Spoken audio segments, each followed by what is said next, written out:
Hello, hello! How are you all doing? Please, guys, let me know in the comments where you are tuning in from, where you're based, so I can shout you guys out. You know, I started the live stream, and then the first thing I see in the comments is someone who said tuning in from Nazi Texas. So we have people watching from Portugal, from Macedonia, from Palestine, from Morocco, from London. We also have people tuned in from Colorado. We have people tuning in from New York, from the Netherlands, from the UK, from New Jersey, from Poland, from Oman, from Switzerland, Canada, Serbia, France, and the whole the whole planet. It's going so fast I can't even read it. Look at that. Netherlands, Italy, Switzerland, Chicago, Nottingham, Denmark, Nepal, Philippines, Coventry, South Africa, and on and on and on. So again, shout out to all of you. Thank you guys all for tuning in. And if I could kindly remind you to hit the like button, as they are no doubt shadow banning the truth, right? Too much truth. So please make sure you hit the like button. Let's jump right in. Let me jump right in with the news, okay? With what's been happening on campus, because it's fascinating. It truly is. Where to begin, honestly? There's so much. I've collated so much material to show you guys. It's rather fascinating, but let us dive right in. So across American campuses and now in France and all over the world, you have students that have been coming out protesting for Gaza, for Palestine. And the only thing I can say is they are truly the best and brightest that humanity has to offer. I'm really proud. I'm really proud of them. And they, you know, their feelings, their indignation, their anger encapsulates what millions of people across the globe feel. Okay, this is not just our generation. You got people all around the world from all age groups who feel the same way. And I'm so proud of them. Let me show you a couple of videos. I've got tons of stuff to show you. It's not just a couple. But let's begin, for example, with Emerson.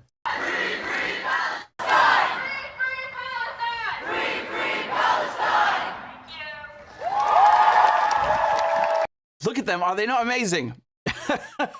Are they not amazing? Look, it goes on. This is from Colombia, where Colombia and Emerson have really been the flashpoints thus far. And they took over, the students took over Hamilton Hall, which was done in 1968 as well. Okay, so it's a flashback to 1968, and they unfurl this banner.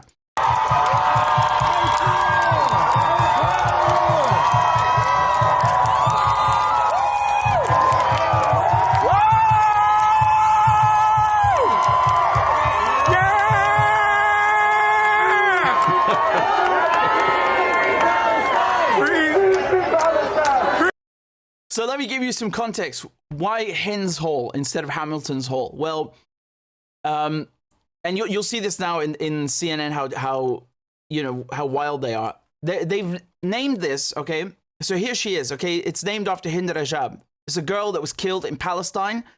I think she was about 6 years old, okay? She was killed this January in...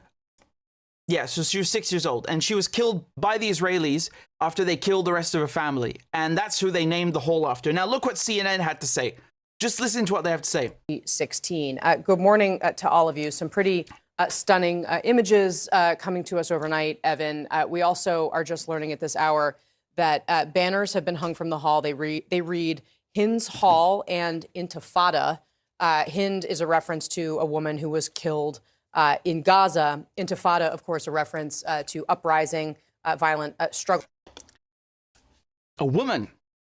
Now, why would you call a 6-year-old girl a woman? That seems a bit weird. Could it be you're trying to protect the Israelis' image as usual? As usual. As usual. We expect nothing less. I mean, this is either very sloppy reporting or, at worst, covering for the Israelis. And either way, you really shouldn't be talking about the topic if you have no clue what the banners mean. Should you? Palestine will live forever.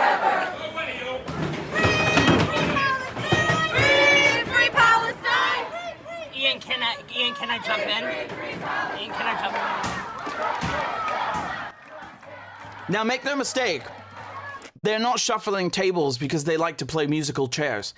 They're barricading the halls because the universities are such scumbags that they have then called in the riot police.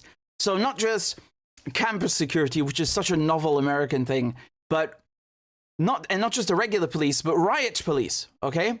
And I'll show you, we'll talk about France in a minute, and it's the same thing over there with the CRS.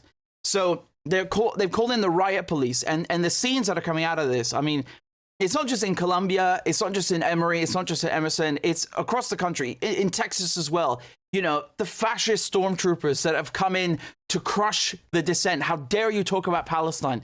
How dare you talk about Gaza? Don't you get it? You're supposed to be quiet. Get with the program. Become a droid like everybody else. Go to work, pay your taxes, watch the zombie brain mush at night, and then go to bed. That's it. Don't talk about Gaza. So they have to come in and crack skulls, right? Take a look at this, for example.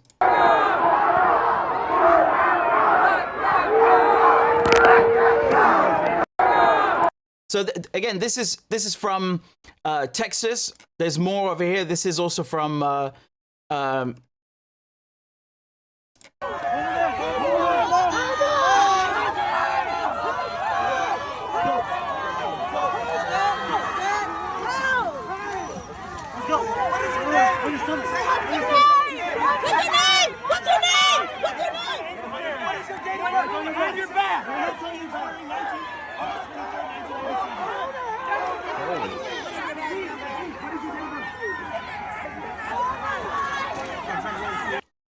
So I can't tell from the quality's a bit difficult to tell, but it looks like Boston Police Department from the shoulder patches. So in any case, that's not the point here. The point is the brutality, the unnecessary brutality.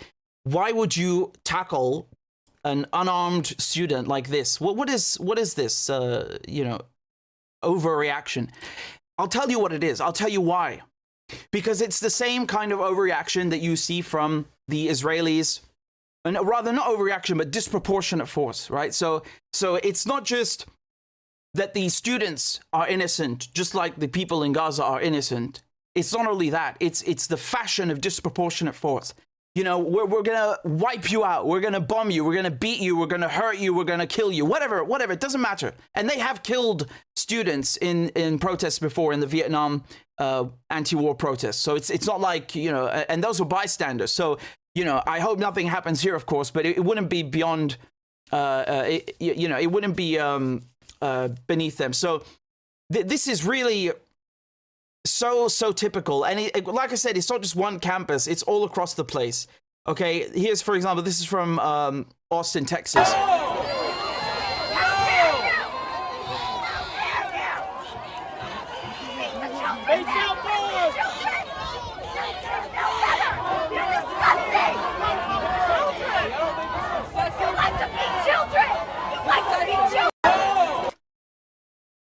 Notice also the knees.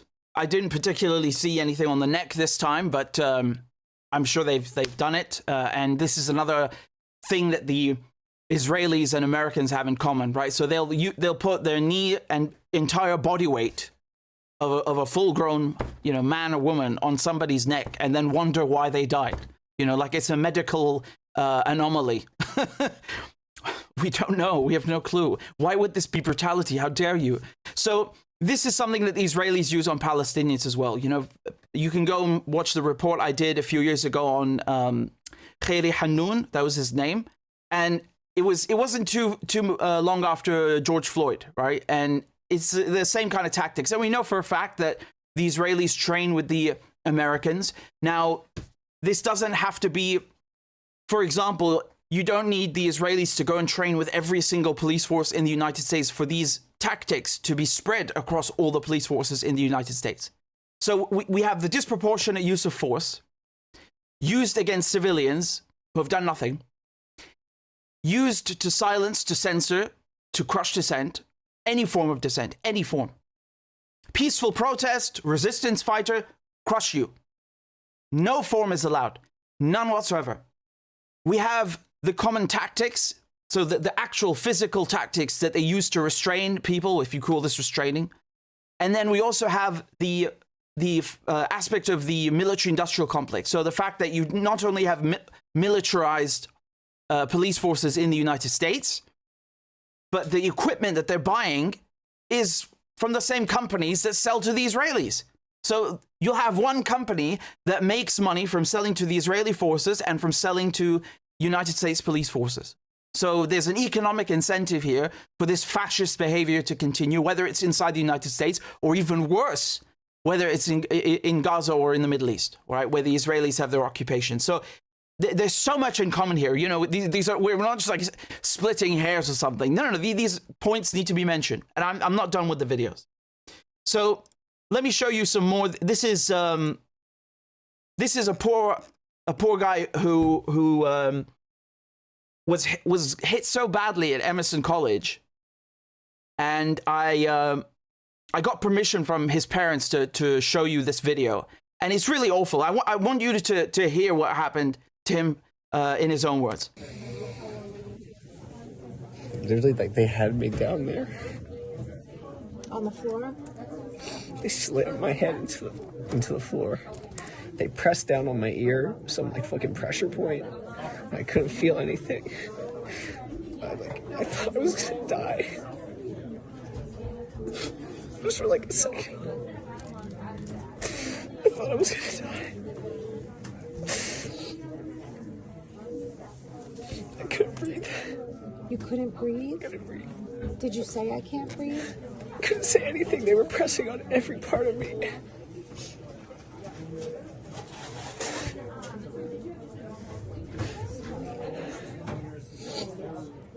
I literally thought I was gonna die. And then when they took you in, were they brutal to you in the place? After they finally let me up, they were just pushing me all around, and I was like in like super acquiescence mode. I was like, I'll do anything you say, and I was seeing everybody that like I had convinced to come to this like being brutally attacked, who was like not prepared for it. And I was just like, I needed to support them. So I was like, I'm with you. And I was just...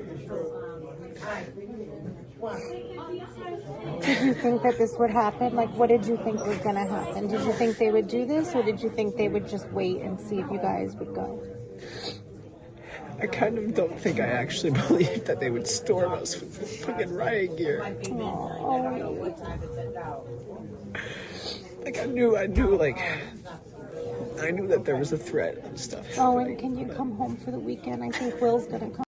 So you see, these students are equally casualties in this war, because they suffer the same treatment that someone in the West Bank, for example, might suffer. And I really mean this. This is not a joke. You can be murdered by these fascist forces just for protesting. And then this is in America, so they want to lecture the whole world about how free they are. They're so free that they have to bomb you to make you free, right? That's how free. They're the freest. No one is freer.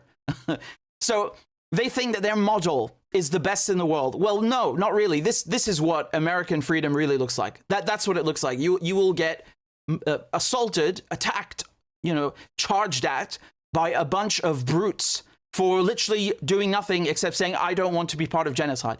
For saying, I don't want the university where I pay tuition to send that money to Israeli companies or to invest that money in the occupied territories. That's what these students are saying.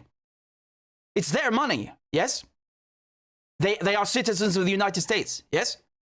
Do they not have a say in this perfect fucking democracy that we keep hearing about?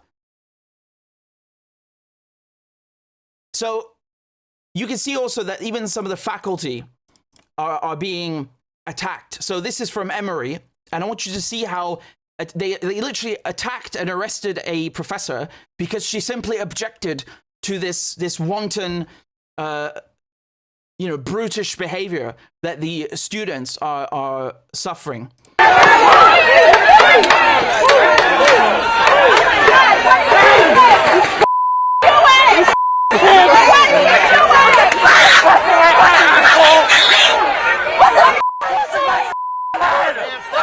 Get back! Stop it! Get on the ground! Get on the ground! Get on the ground! Get on! Get on the ground! I said, dog! Oh my God! Oh my God! Oh my God! Give me some cops! My head! You just hit my head! On the concrete! Oh my God! Oh my God! You people are fascists! You are Hitler! You are a laughing dog! Shame on you! May you never live another day! I am a professor! This is Hitler! I mean, I'm just shocked. I'm really disgusted. I'm speechless. Who justifies this kind of behavior?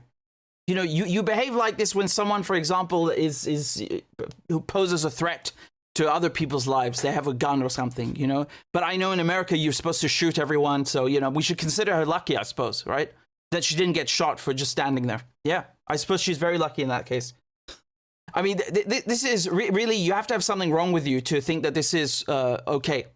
And then also to then point fingers at China and point fingers at Russia and point fingers at Iran and say, oh, look how you brutalize women. What is this? What is this? Can you tell me what this is then? Oh my God! Oh my God! Indefensible, truly incorrigible. You have, this is, now I'm going back to Colombia. You see, I'm jumping between the universities because there's so much footage to show you. And it's really also similar, right? This is from Colombia, and you can see the faculty formed a wall so that they can defend this encampment, this Gaza solidarity encampment.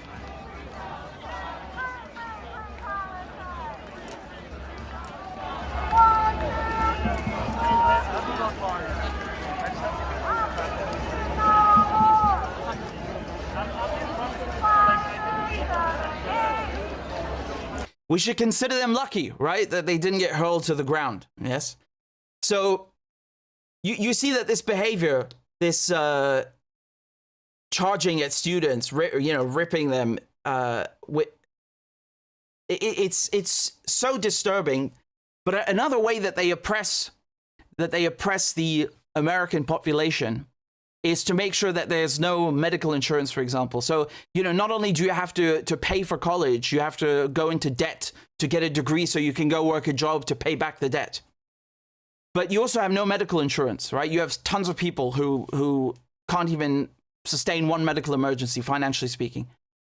That's another way that they do this. And instead of helping people to pay, to pay off their student loans or to give them medical insurance, which is common in all so-called developed countries, they then spend that on buying weapons for the Israelis, on buying weapons for Ukraine.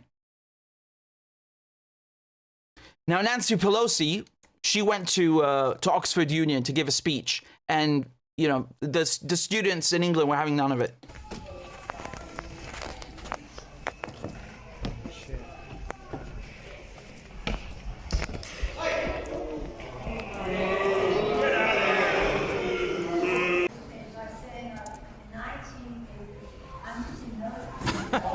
I think that's the first time she's ever stood next to a Palestinian flag in her life. And it was by force. So let me show you also Dr. Jill Stein. She was manhandled and thrown in a jail cell, and then they accused her of assaulting police. This is what's so lovely. It's like they're not only going to crack your skull, they'll then say that you cracked their skull, right?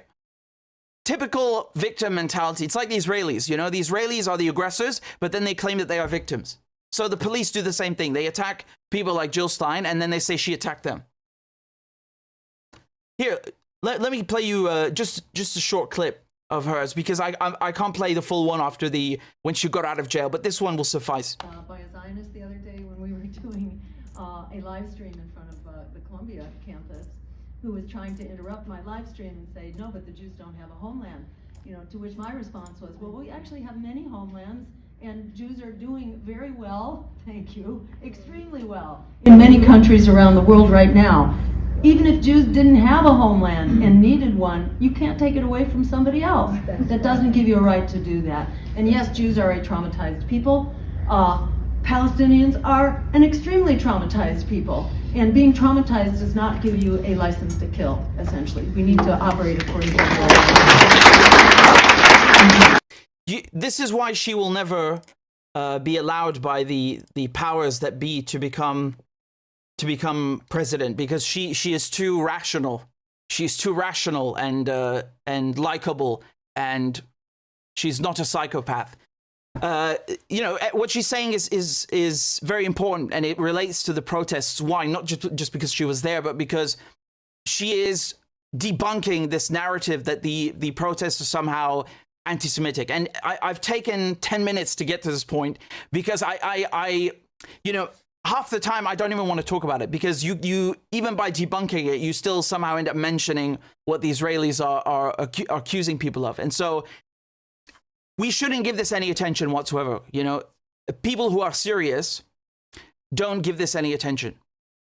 People who are Jewish themselves are in these protests. And even if they weren't, you don't necessarily have to have Jewish people in the protest to prove that it is not anything, you know, it has nothing to do with Jew hatred, or that it is not anti-Semitic. But nevertheless, you still have tons of Jewish students, Jewish faculty, people who are alumni who've showed up to take part in the protests. And that is a further indication that all this you know, babbling nonsense about, oh my God, it's Jew hatred, this is so worn out, it's so boring, it's so useless.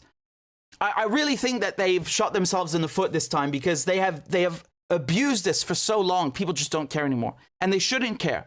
They shouldn't care, because it's unwarranted. It is baseless.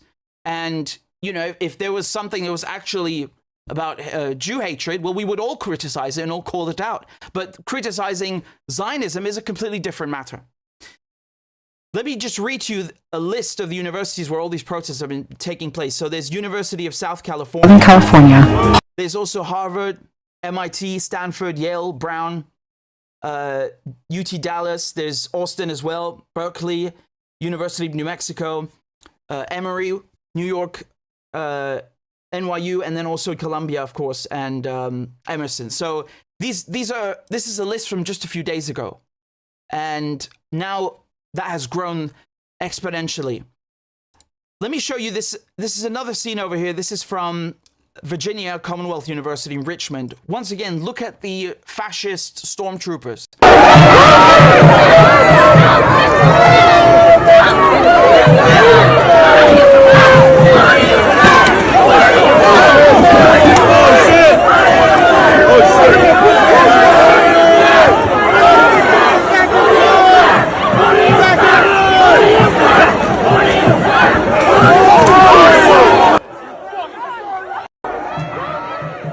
It's like something out of a movie, because it is unbelievable.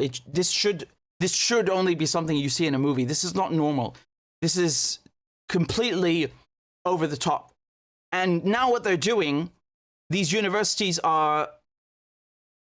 they were engaged in negotiations with some of the students, right? Because remember, this money comes from the students, okay? And even if it doesn't, let's say that they got a grant, for example, or a scholarship, most of them are citizens of the United States, so they have a say. If you say this is a democracy, everybody has a say, whether they paid for it or they didn't pay for it. It's democracy, right? So we are basing our logic on what the United States tells the world, that it's a democracy.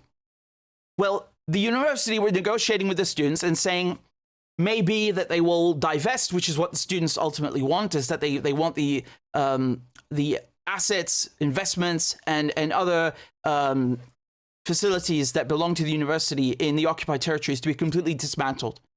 And there were negotiations, and then suddenly yesterday, abruptly cut off. Now I'm talking about Columbia specifically, right? Because this is one of the larger flashpoints.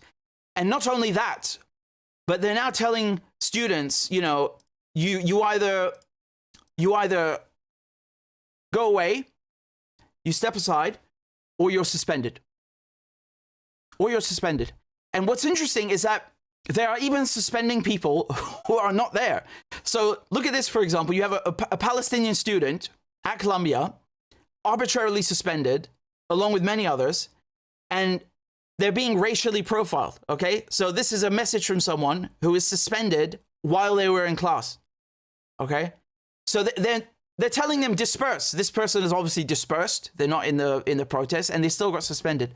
So this tells you that Colombia are basically looking at their records and saying, well, this person's a Palestinian, this one's an Arab. Let's just ban all of them. Maybe this one's a Muslim. We should ban them too. You know, they probably had something to do with it.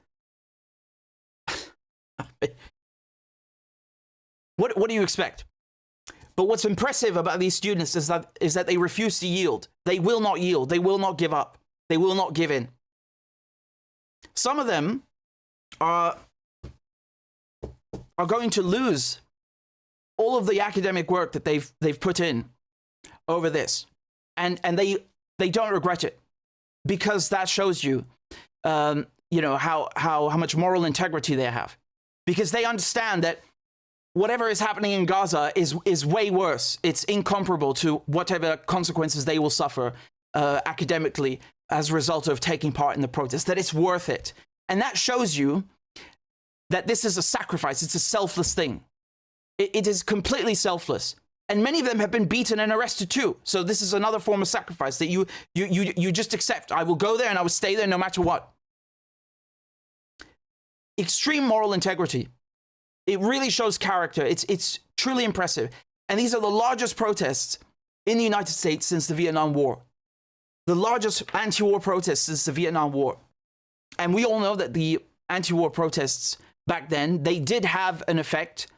They did have an effect to a large extent in ending the war and causing the public to turn against the war in the United States. So you can't say that this doesn't achieve anything. On the contrary, these people, these students are the only group of society that have actually been willing to go on strike. Because make no mistake, this is the equivalent of a general strike. It's the equivalent of a general strike. And as I'll tell you in a minute about France, these student protests can lead to general strikes, and they have in the past. So do not underestimate what this is by any means, okay? By any means. This has forced the media, it has forced the media to address the issue, to cover the issue in a way that they have not been covering it before, that they were incapable or unwilling to cover before.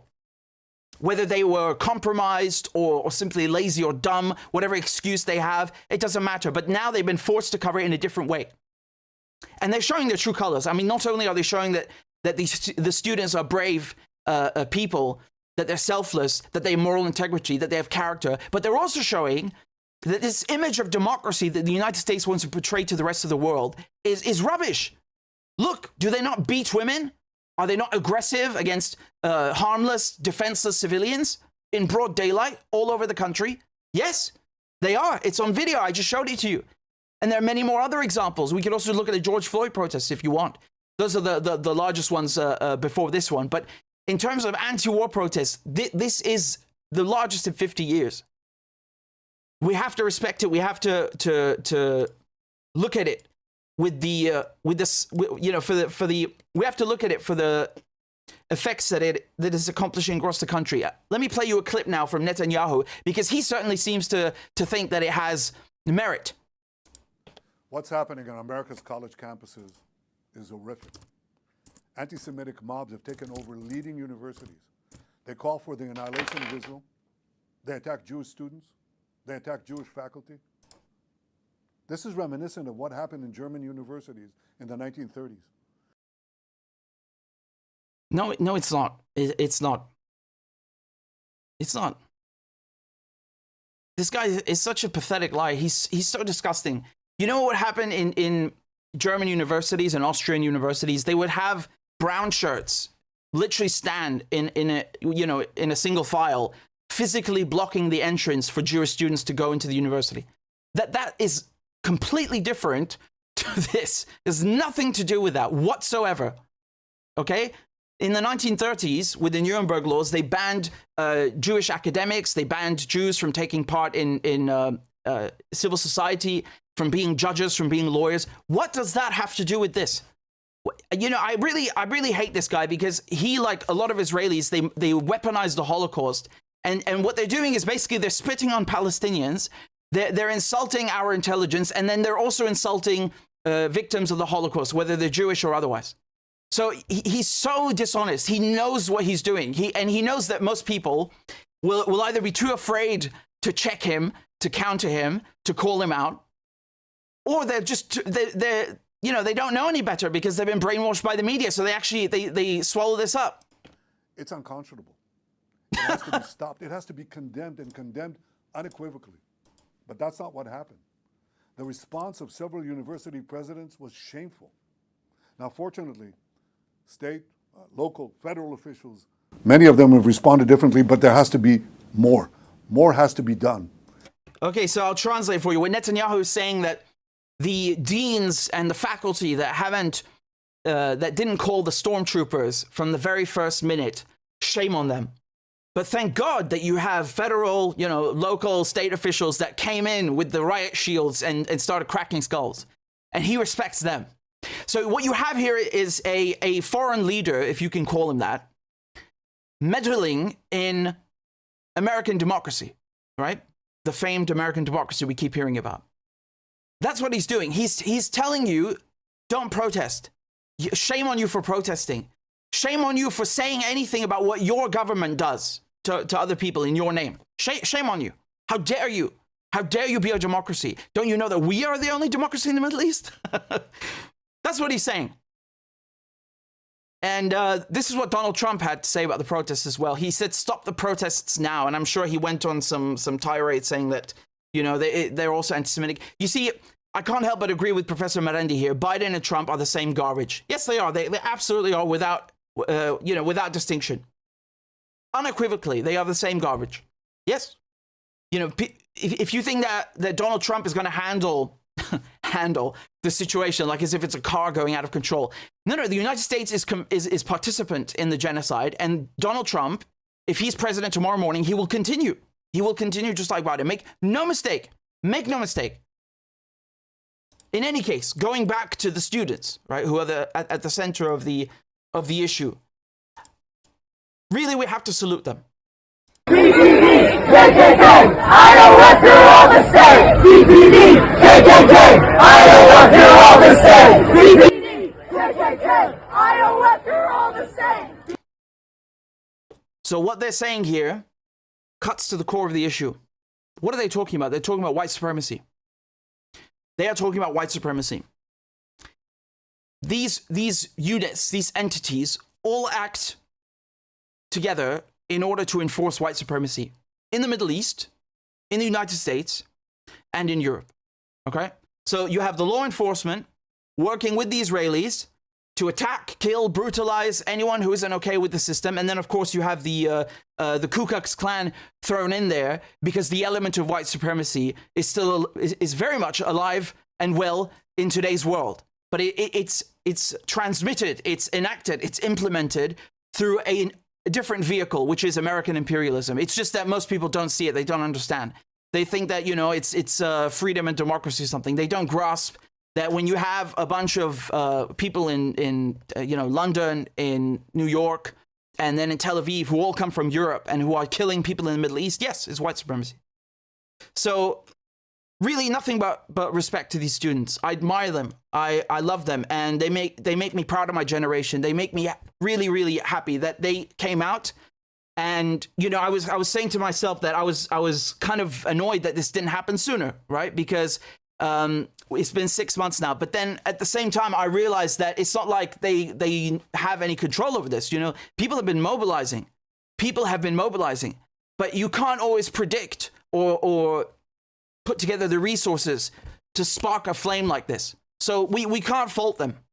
They showed up, better late than never.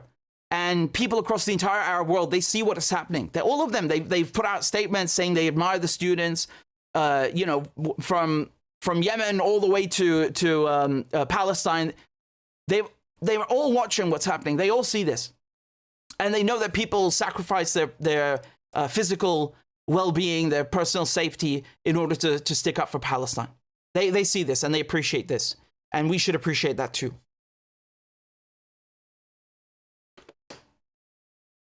Now, let me talk to you about the protests in France, which is really just a continuation of this, because it's quite remarkable as well. And just before I continue, I want to read some of your comments to you and thank you for your donations. Again, they demonetized the channel, So if you can donate, I would really appreciate it. And before I forget, the GoFundMe is working again. So mysteriously, it stopped working. I wonder why. I wonder if it has something to do with the news topics. But I got it working again. So I'll put the link in the chat. And we have a donation here from Maria, who says, I'm loving these student protesters.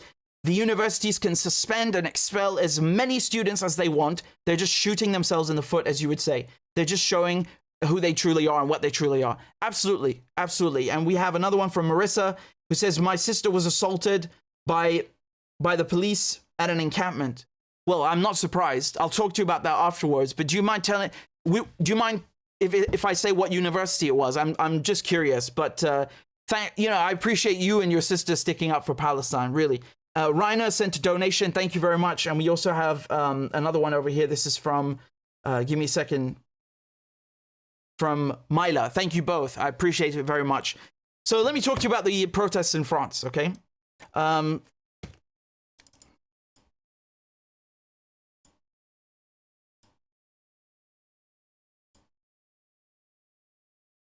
Okay, so you guys see that, yeah?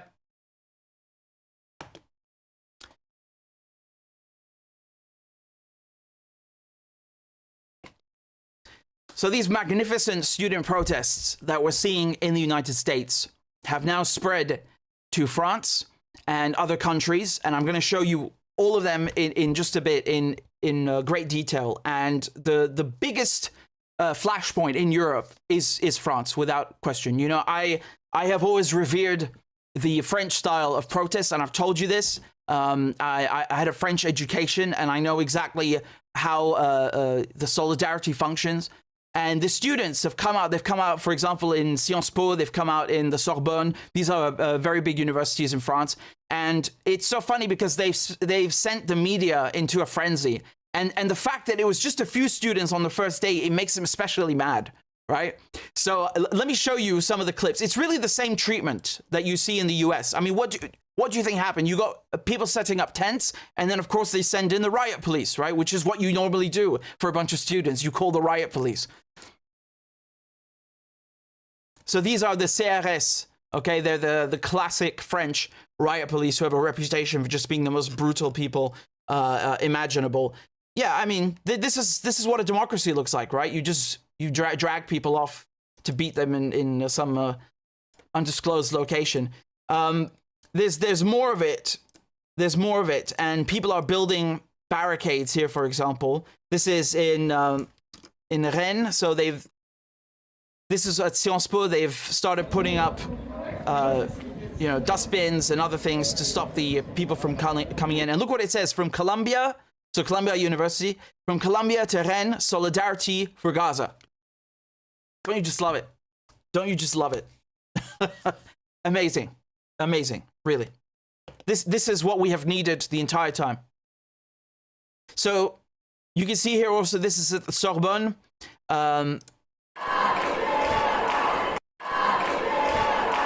That is a massive flag. I need one for my background, honestly. We've got to put one up here. So there's also there are also many politicians who have showed up. There are many politicians who've showed up to participate in these student protests, mostly and namely from La France Insoumise, which is the party of Jean-Luc Mélenchon. It's the leftist, the proper leftist party in France. And so they showed up to express solidarity with people, with Gaza, with the students. And this is funny. Look at this. This is at Sciences Po, but in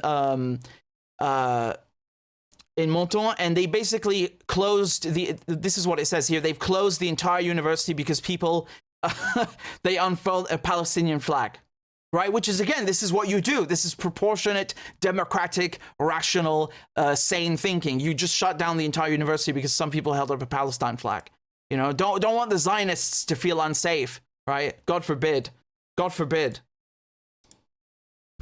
Here, this is also in Rennes. You can see it up there. They're occupying one of the student houses and put up a giant Palestine flag and a Free Gaza banner.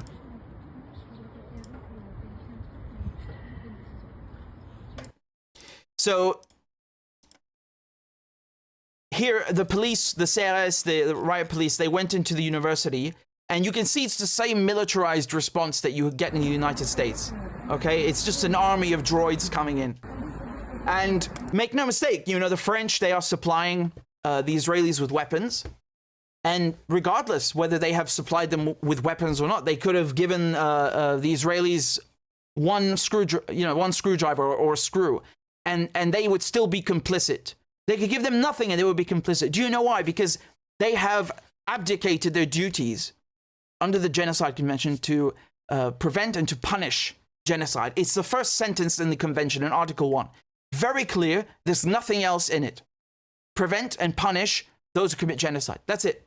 And so they've done nothing, right? They have refused to cut this. They have an accord between the European Union and the Israeli occupation. France, for example, hasn't said a word about cutting this or withdrawing any in any form. And then, of course, these universities, they also have exchange programs, they have assets, they have investments, they have all kinds of different economic incentives and partnerships with the Israeli occupation that they could cut and meet the students' demands. And not only the students' demands, but what the law says, that you prevent and punish genocide.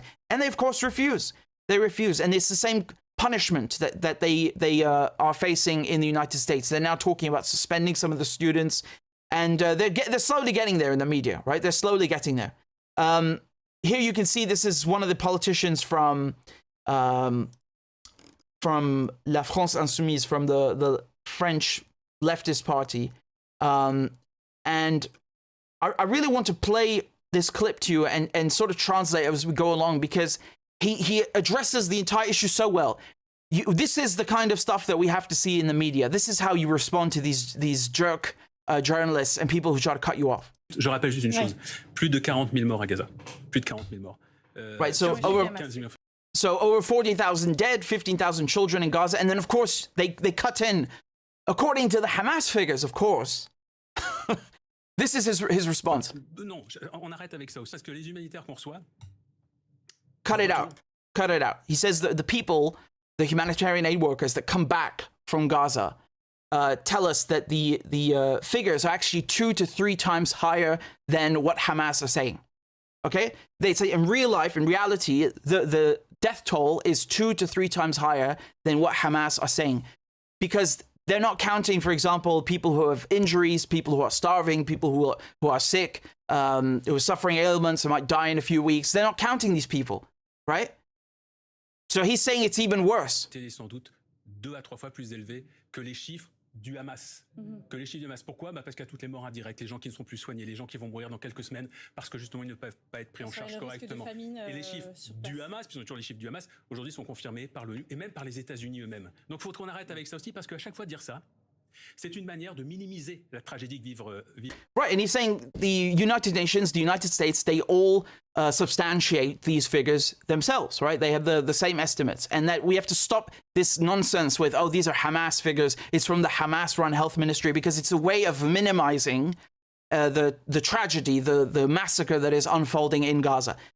This is what every person needs to say. You don't start, arguing. You tell the people that are listening that this is how it is. Imaginons que ce soit pas 40 000, que ce soit 20 000. Et alors, ce serait moins grave? Thank you. He says, imagine if it weren't 40,000 dead, it's 20,000 dead. Is that any better?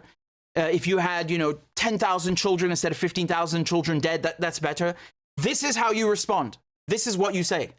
And I've told you this stuff from the beginning, except we have different figures back then. It just got higher and higher. That doesn't change anything. 10 000 enfants, même 10 000, même 2 000 enfants. Yeah, even 2,000 children. Vous imaginez ce qui se passe là-bas? Des enfants qui sont écrabouillés la nuit pendant qu'ils dorment. Des enfants qui sont... Yeah, children that are, crushed while they're sleeping, amputated without anesthetic. Amputés à vif, des enfants qui sont privés de famille. Il y a des milliers d'enfants. Deprived of their families. Thousands of orphans. La même chose. En fauteuil roulant toute leur vie. Ce sont des vies entières brisées, des dizaines de milliers de vies entières brisées. Et on est en train de chipoter sur les chiffres, et on est en train de chipoter sur le fait de savoir si c'est un génocide. On a le droit de dire le mot génocide. Non.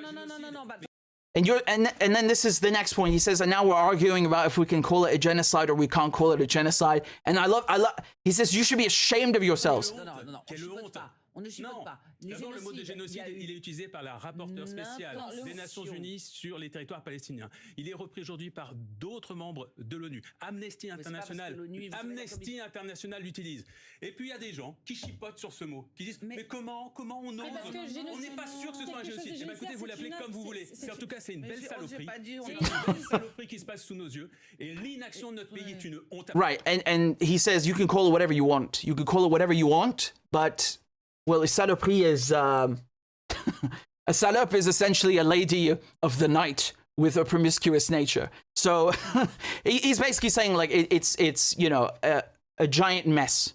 It's a disgusting mess, and that shuts them up, of course. And he tells them that the inaction of the French government is shameful. You know, it's an embarrassment.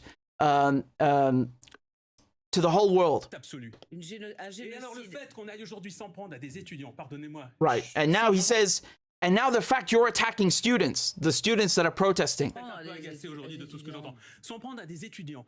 Ah là, il faut reprendre en main Sciences Po. Ce sont des jeunes gens à la dérive, comme si c'était des imbéciles, comme si c'était des imbéciles manipulés par des partis politiques, alors que simplement ils sont l'honneur de notre pays. And he says, right, now you're attacking students, saying that they don't know what they're talking about, that they're being manipulated by political parties, when in fact these students, they are the best, the brightest that we have to offer.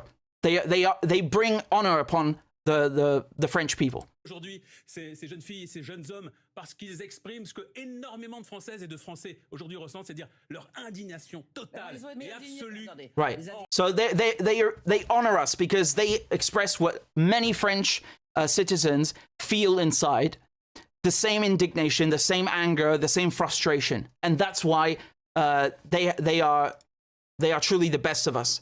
And so this is how this is an excellent interview. It's just a few minutes, but you see why, because he shows you how you're supposed to answer these hacks in the media, and then he also goes ultimately to the point of defending the students, which is the best, right?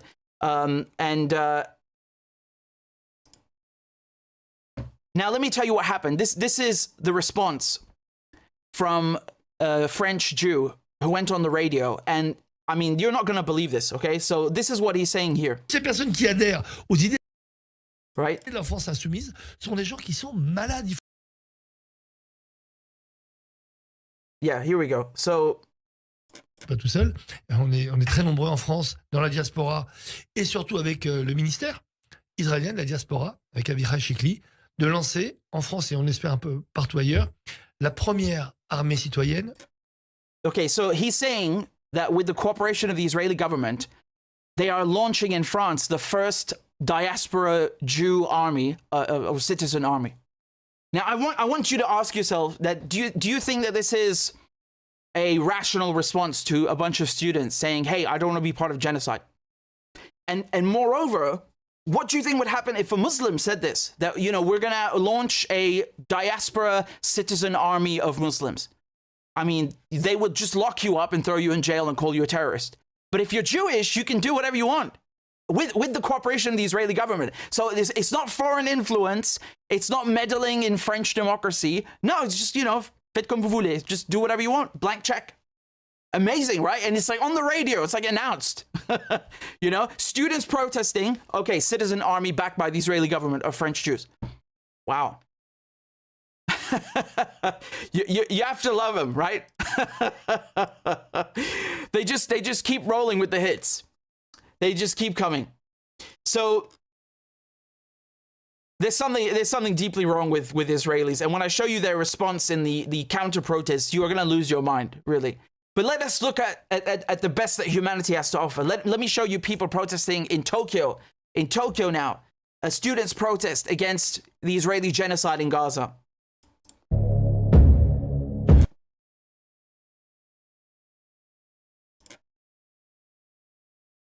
Citizen army.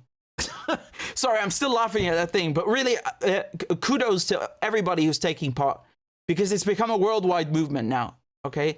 And so you got people here, look, with the Palestinian flags and everything, protesting in Tokyo, in Japan. And now you've got people as well in Australia coming out and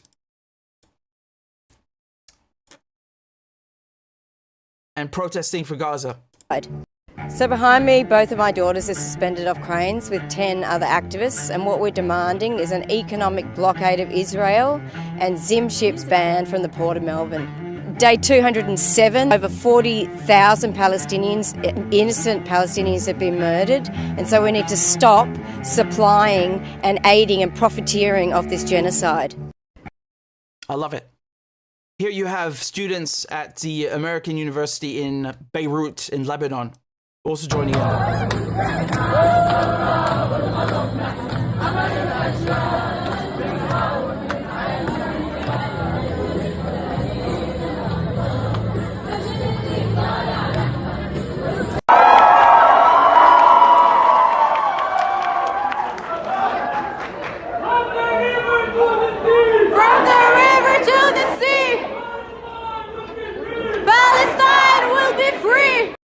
And it goes further than that. This is from Greece.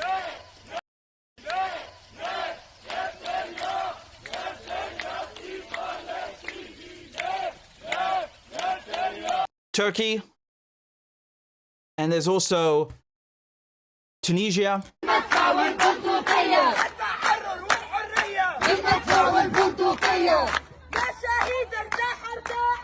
Now, obviously, you know, you would think that the Arab universities would have been the first, and they were, obviously. But the thing is that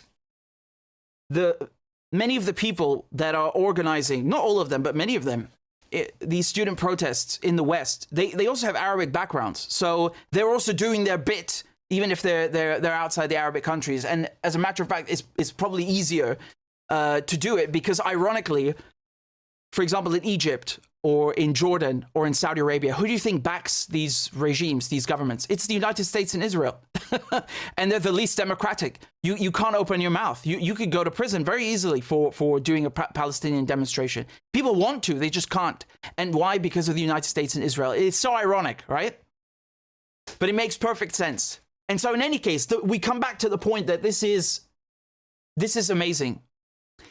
It took time, but seeing perhaps the American universities was the spark that was needed for this to spread across the entire world. And this is amazing. And these students, whether they are in Turkey, whether they are in the United States, whether they are in Japan, they need to be protected, they need to be respected, they need to be championed, and they need to be celebrated, because what they are doing is what no one else could do. Until now, no other part of society was able to mobilize like this. And I'll just remind you that in France, in 1968, you had massive student protests. People just call them riots, actually, because they were beyond student protests. But it started as student protests. And in the end, it went from students to general strike of 10 million people in France. So don't think for 1 second that the protests don't achieve anything, or they might not achieve anything, or they're just a waste of time. Oh, no. These can be deadly for a government. They can be deadly for a government, make no mistake. And they often start like this, and who knows where they take us. But one thing I know for sure is that these students know what's up. And they are the ones that are being the most respectful, the calmest. They are collected, and they refuse to be baited. And now I'm going to show you, we're going to look at, in this next segment, at all of the filth, all of the scummy behavior, the racism, the violence that has come out of these protests. And who did it come out from, or who did it come from? It came from the pro-Israel demonstrators. Let's take a look.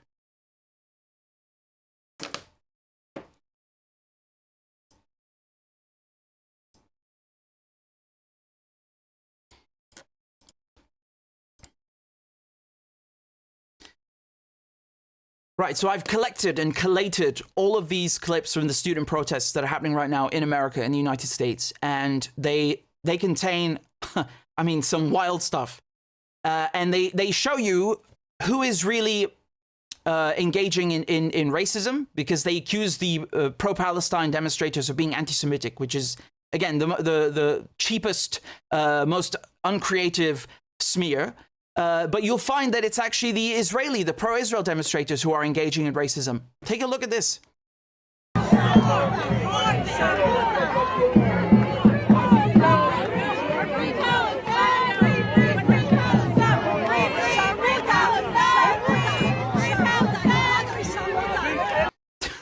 So again, Sharmuta is a lady of the night with a promiscuous nature. It basically means whore. And I'm laughing because it's the Israelis, they can't even come up with their own swear words. They have to take them from Arabic and put them in Hebrew, which is really hilarious. So you can see it's very classy. Such classy behavior, really. It goes on. Here, take a look. Hey, keep it going, keep it going, keep it going, keep it going. Hey, you all do shit, keep it going. Do something about it, man. Do something like that.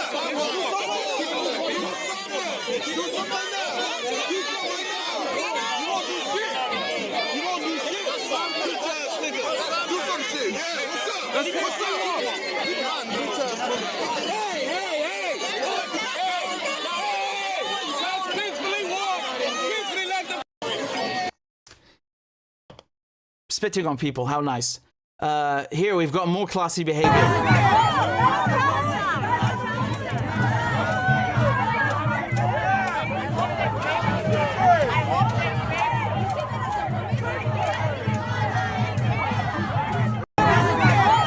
So you heard what she said. She said, "I hope you get raped." That's what she said.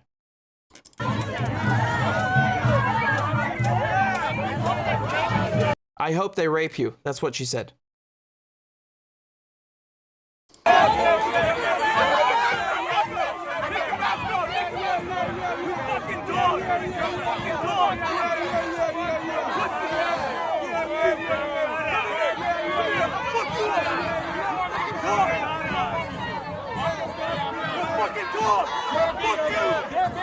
Go listen to your master!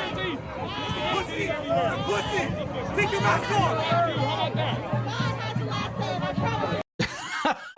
I love how the Arabic guy, he just rolls up and he's like, "Roek shoy, roek."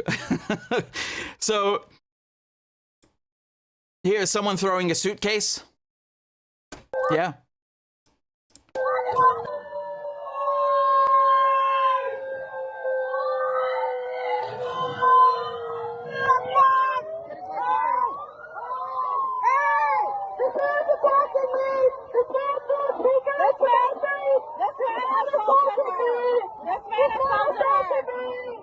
I'm actually surprised the police did anything. Really.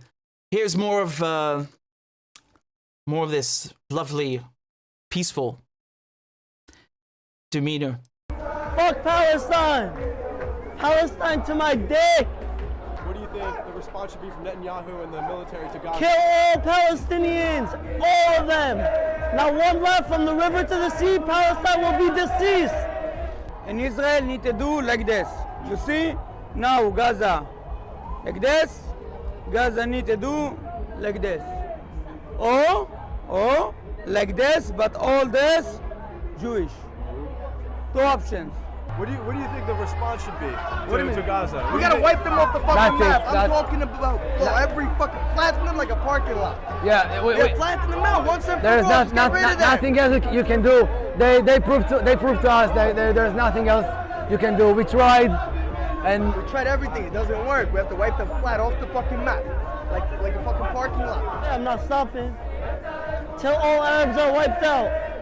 I think now it's the time that we need to erase Gaza. There is people inside, our people inside, that kidnap, and now we need to kill all of them and free Israel.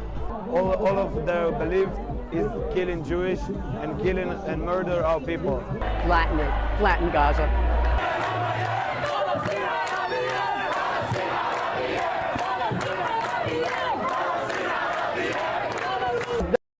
That will be the last war in Gaza. This will be? Yes, it should be.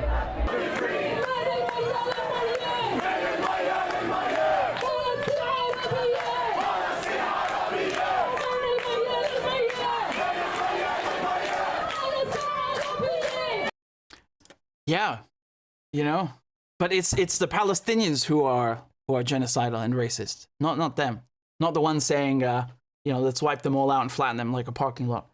Yeah.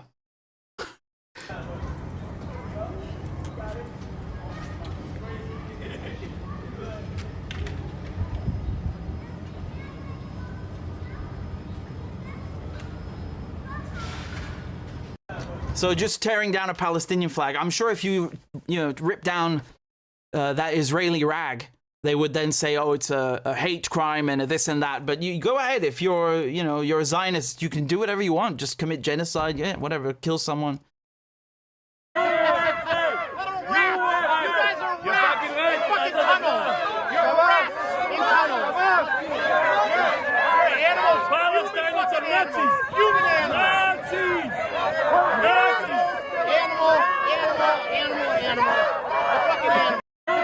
So he's pointing at them and saying animal, animal, animal, rats in tunnels.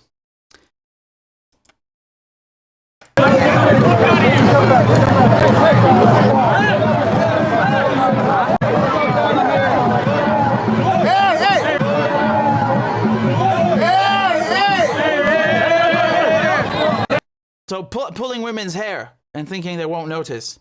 Very, very smug.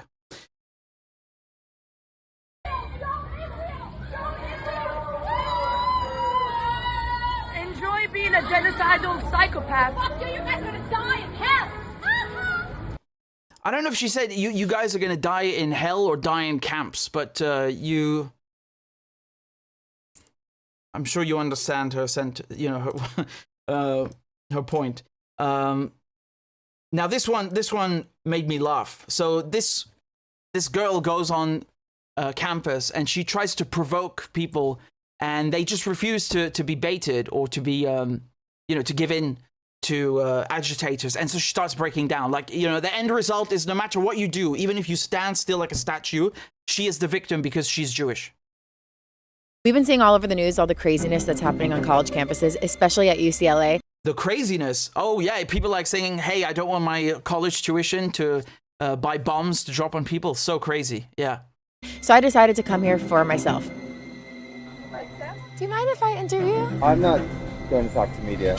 Excuse me, do you guys want to tell me what's going on here? No, sorry. I'm not letting any media in. You can't, just so you know. Okay, we were just standing outside, just trying to... Are we allowed to ask you guys a few questions about it? A lot of us just don't feel comfortable. I can direct you to media liaison. We're not gonna interview with you today. Not gonna engage with people that are gonna be pushing us. Never seen anything like this in my life. No, agitators aren't allowed. Talk to one of our media. They won't speak to me. No one will speak to me. There's a desk over there with media. I've spoken to them. They won't speak to me. Well, then we can try again. I've tried, and this lady specifically is telling me I'm an agitator. Don't engage with agitators in this. I'm just trying to understand what you're protesting. For some reason, no one from your guys' team will let you guys speak, and I don't know why you guys can't speak to me. And this is so intimidating and scary for you guys to be standing here. I literally have walked around for the past 2 hours just asking peaceful questions like, what's... Why won't you talk to me? I'm usually treated with privilege. What's going on here today? Why are you guys here? And no one can speak to me. And you guys are laughing. I don't understand how this is funny. I genuinely wanted to learn from you. And I wish we could have ended in a hug. That's actually what I hoped from this. That's my dream from all of this, that we could understand each other. That's her dream. She just wants a hug. She just wants a hug, after she tells you that, well, apartheid is not so bad, actually, and something freedom and something democracy, and just accept the way it is. Can't you people, you human animals, learn to live in a camp and just accept that while we have festivals outside and lock you in by land, air, and sea? Look, why don't we just have a hug, please?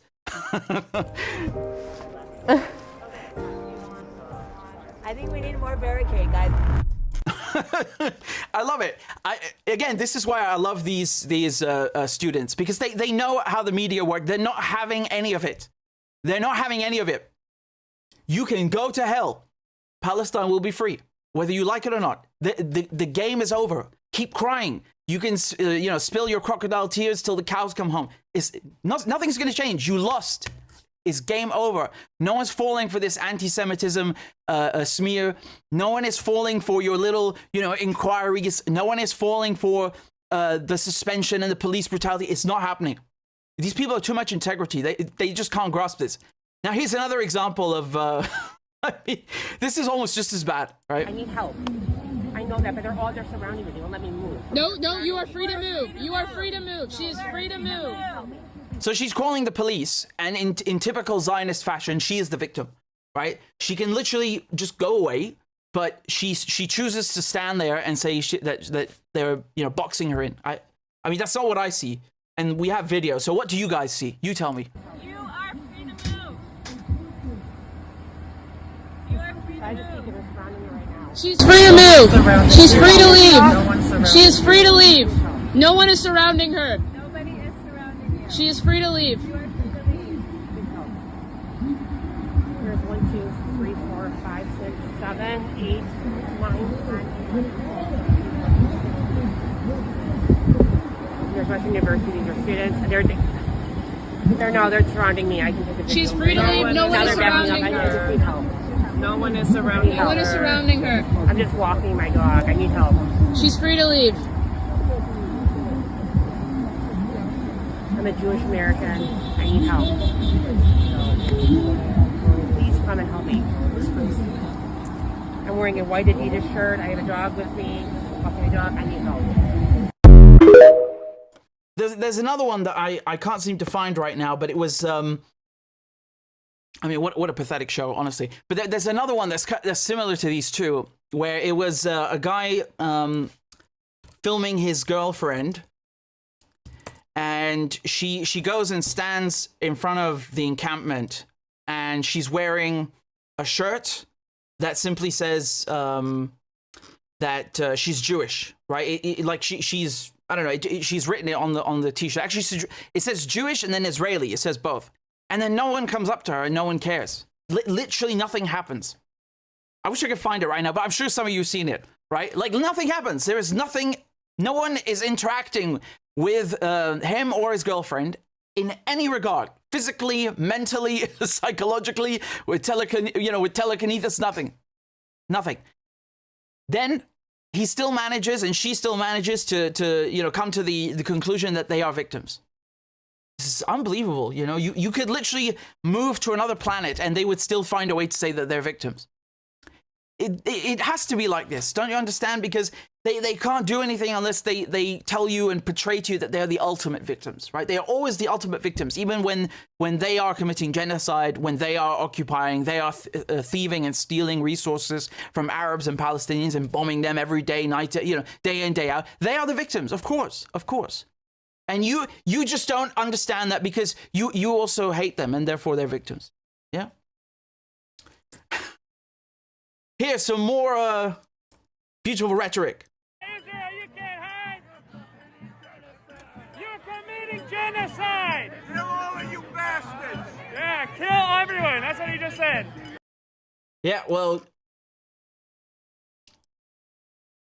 even the older generation seem to have jumped in, show up and say, kill all you bastards. That'll show them. So there's a tweet here. This is from Michael Tracy, and he's Jewish. And so he goes to a protest, and he's there to show the opposite. That actually, there are a ton of Jewish students taking part. Nothing happened to him. No one ate him. And he was fine. So you can go look at that thread if you want as well. And here's the latest clip. This is from a few hours ago. And you once again see how these Zionists, they just exude class, right? They exude, they excrete class. Legal to take pictures of strangers between that's a crime, you fucking nigger.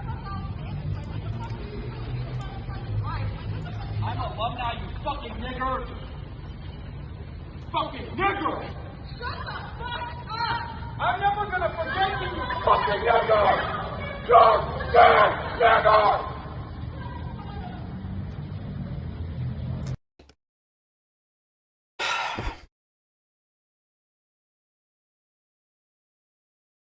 But remember, this is not racism. The Palestinians, they're racist, they're anti-Semitic. You need to focus on them, right? I mean, have you ever seen anything like it? I've just shown you like over a dozen clips. And in each and every single one, you see violence, you see racism, you see baiting, you see provocateurs, just really scumbag behavior. Well, we have to call it scumbag behavior. It's what it is. And the media want you to believe that they are the oppressed ones, that they are somehow, they need to commit genocide because they have no other choice. It's just how it has to be, right? They just have to do it. And if you say anything, well, you'll get a mouthful like that, won't you? I'm really proud of the students, the pro-Palestine students, because they have once again, by coming out, they've shown who the racists are. I haven't seen any clips of them behaving violently, calling people names, agitating, provoking others. Not one. And all of these clips have been the Israelis, as I've just demonstrated to you. And once again, it shows you how solid this generation is and why you have to respect the students, because what they're doing is unprecedented. You've never seen American society mobilize for Palestine in such a fashion. And not only that, but with such organization and persistence. It's really exemplary. And the fascists, the racists have shown their true colors. The Israelis have shown their true colors. If their behavior in Palestine wasn't enough.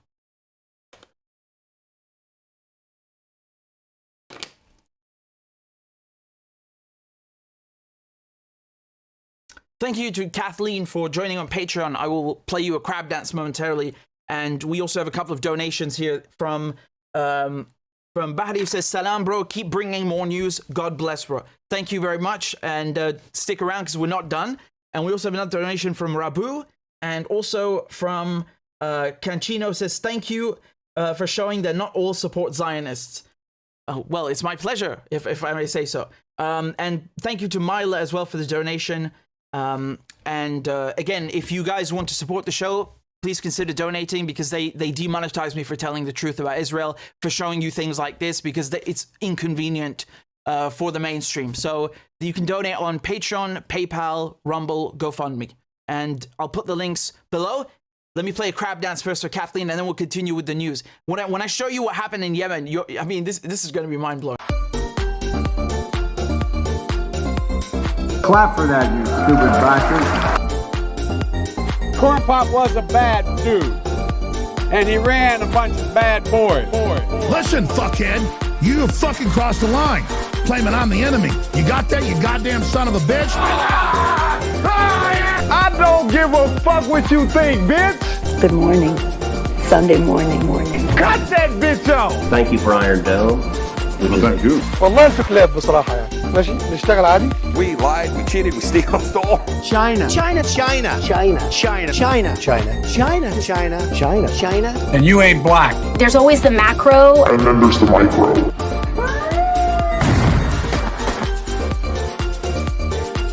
Do not come. Do not come. I'm gonna come. You talking to me? Ladies and gentlemen, I'll have 2 number 9s, a number 9 large. we got him. Because I have to do it myself. I know it's not.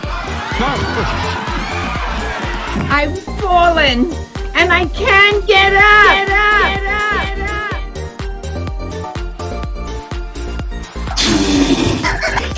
Oh! Disgusting! She was 12, I was 30, but anyway. We'll do it live. Fuck it. Do it live. I'll write it and we'll do it live. Why you text Sanders? Why? You're getting nervous, man. Calm down. It's okay. Okay. Suck my dick and choke on it. I yield my time. Fuck you. Thank you guys again so much. And we've got another donation here from Paul and Jay, who's just joined on Patreon. So I'll read more of your donations in a bit. I just want to proceed with the topics with Yemen. And this is the GoFundMe. It's working again, by the way. And it was really annoying because for the longest time it was broken. A lot of you people were telling me it wasn't working, and I managed to fix it. So thank you for that. Again, it mysteriously stopped after October 7th. I wonder why, but never mind. So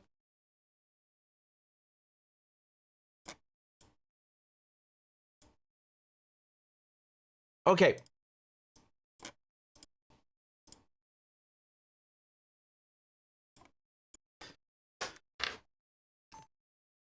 Yemen have been very busy this past week, and I'm going to show you some unprecedented footage in a second that was captured, rather transmitted from the drone itself that struck the Cyclades ship just yesterday. And then we'll go through all of the ships and other targets that they've struck in the last week. But let's begin first with the footage, because it really is unbelievable.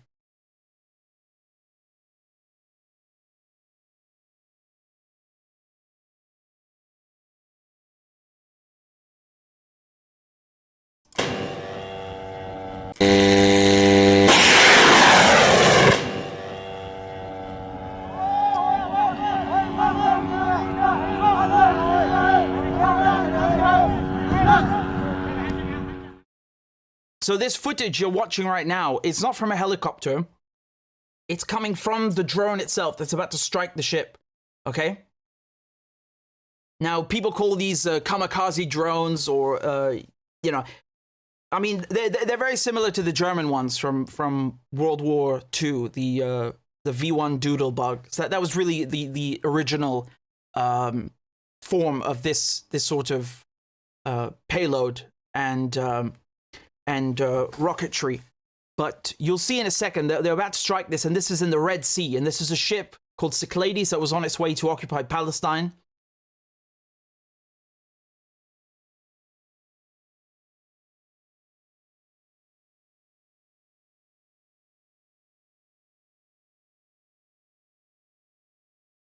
Right until the moment of impact. Okay, so it's amazing. We've never seen footage like this before from Yemen. And let me show you what they've been up to, because they've been very, very busy. So that was yesterday on April 29th. On April 26th, they struck the British oil tanker in the Red Sea, Andromeda Star. Now I'm going to pull up the maps, because you know I love to do that. And we'll look at these one by one, okay? So let's start first with Andromeda Star, because you have to see the area of operations that they're in, okay? So first one is Andromeda Star, and that's in the Red Sea, okay? In the Red Sea. There's the Red Sea, the Bab el-Mandeb Strait is here, and then the Gulf of Aden. And you see the reason why Yemen is so tricky is because you have such limited space to get through the Bab el-Mandeb Strait. That's why it gives Yemen such a perfect vantage point, right? It's the equivalent of shutting the Suez Canal up in the north of the Red Sea. So that's number one.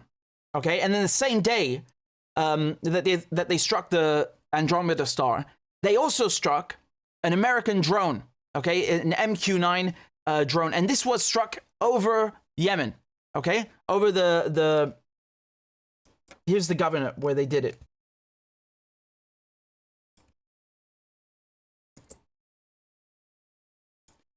Okay, so this is the area where it was shot down.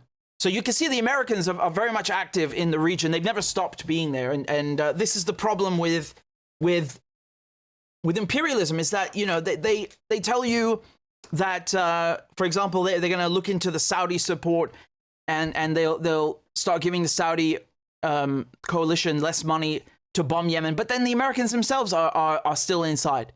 And these are violations of sovereignty every day, right? Either killing people or invading the airspace. It doesn't matter. At the end of the day, you're under attack, right? This is an important point to remember. Now, the day before that, on April 25th, they struck an Israeli ship, MSC Darwin, and that was in the Gulf of Aden, okay? So again, just zooming out. This is the Gulf of Aden right there, okay? And you see also the Socotra Island, which is, I mean, it's such a strategic position between the Gulf of Aden, the Arabian Sea. You have Gulf of Oman to the north, and then, of course, the Indian Ocean down here. So going back to the list, after that, they hit Eilat. Now, this is, again, inside occupied Palestine, or quote-unquote Israel. So the Yemenis are not just shooting down American drones. They're not just hitting the ships. They're firing all the way over 1,000 kilometers into Eilat, okay, or el-Rasharash, as it's called, right here, okay? Eilat is just the Israeli name, or Eilat. So they're firing all the way over there, over 1,000 kilometers. So these drones, and you saw from the footage, they're able to lock on with impeccable precision on moving vessels or fixed targets. Then after that, the day before that, preceding that, April 24th, Maersk Yorktown. Now, you might have heard these ship names before because, ironically, they just keep coming back up and down, and Yemen just keep hitting them, right? Which just incurs further repairs, but nevertheless. That's in the Gulf of Aden. And then they hit a U.S. destroyer. So now we're not talking about a drone or a commercial ship, but a destroyer. A destroyer is a military, a naval vessel, okay?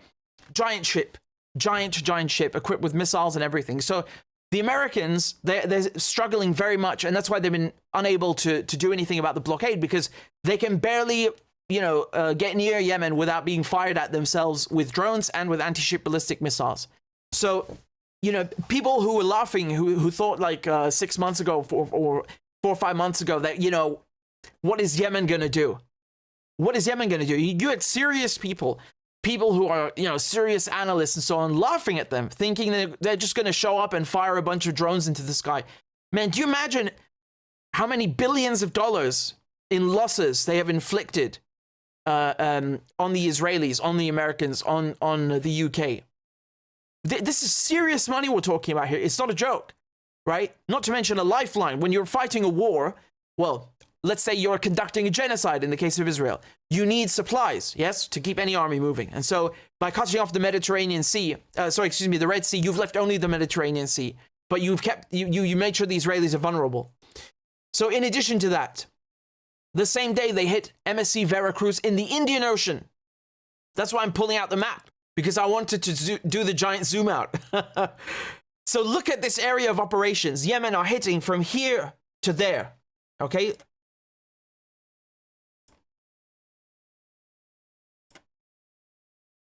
(1,500 kilometers). They're hitting inside the Red Sea, in the Gulf of Aden, in the Bab el-Mandeb Strait, and then in the Indian Ocean, making sure that you can't get past this wall. Because the option when you're trying to go around for, in order to avoid the blockade is only South Africa. I mean, you could obviously go this route, but who the hell would do that? You're already losing tons of money by going here instead of up there, right? By going down around Africa instead of up the Suez Canal. And so now you're faced with an even more frustrating prospect that you can't go up the Red Sea, nor can you go through the Indian Ocean. It's a master genius plan. I wonder sometimes how long the Yemenis have been cooking this up and planning this, because it's so well put together. It's so effective. It's so effective. And lo and behold, who can stop them?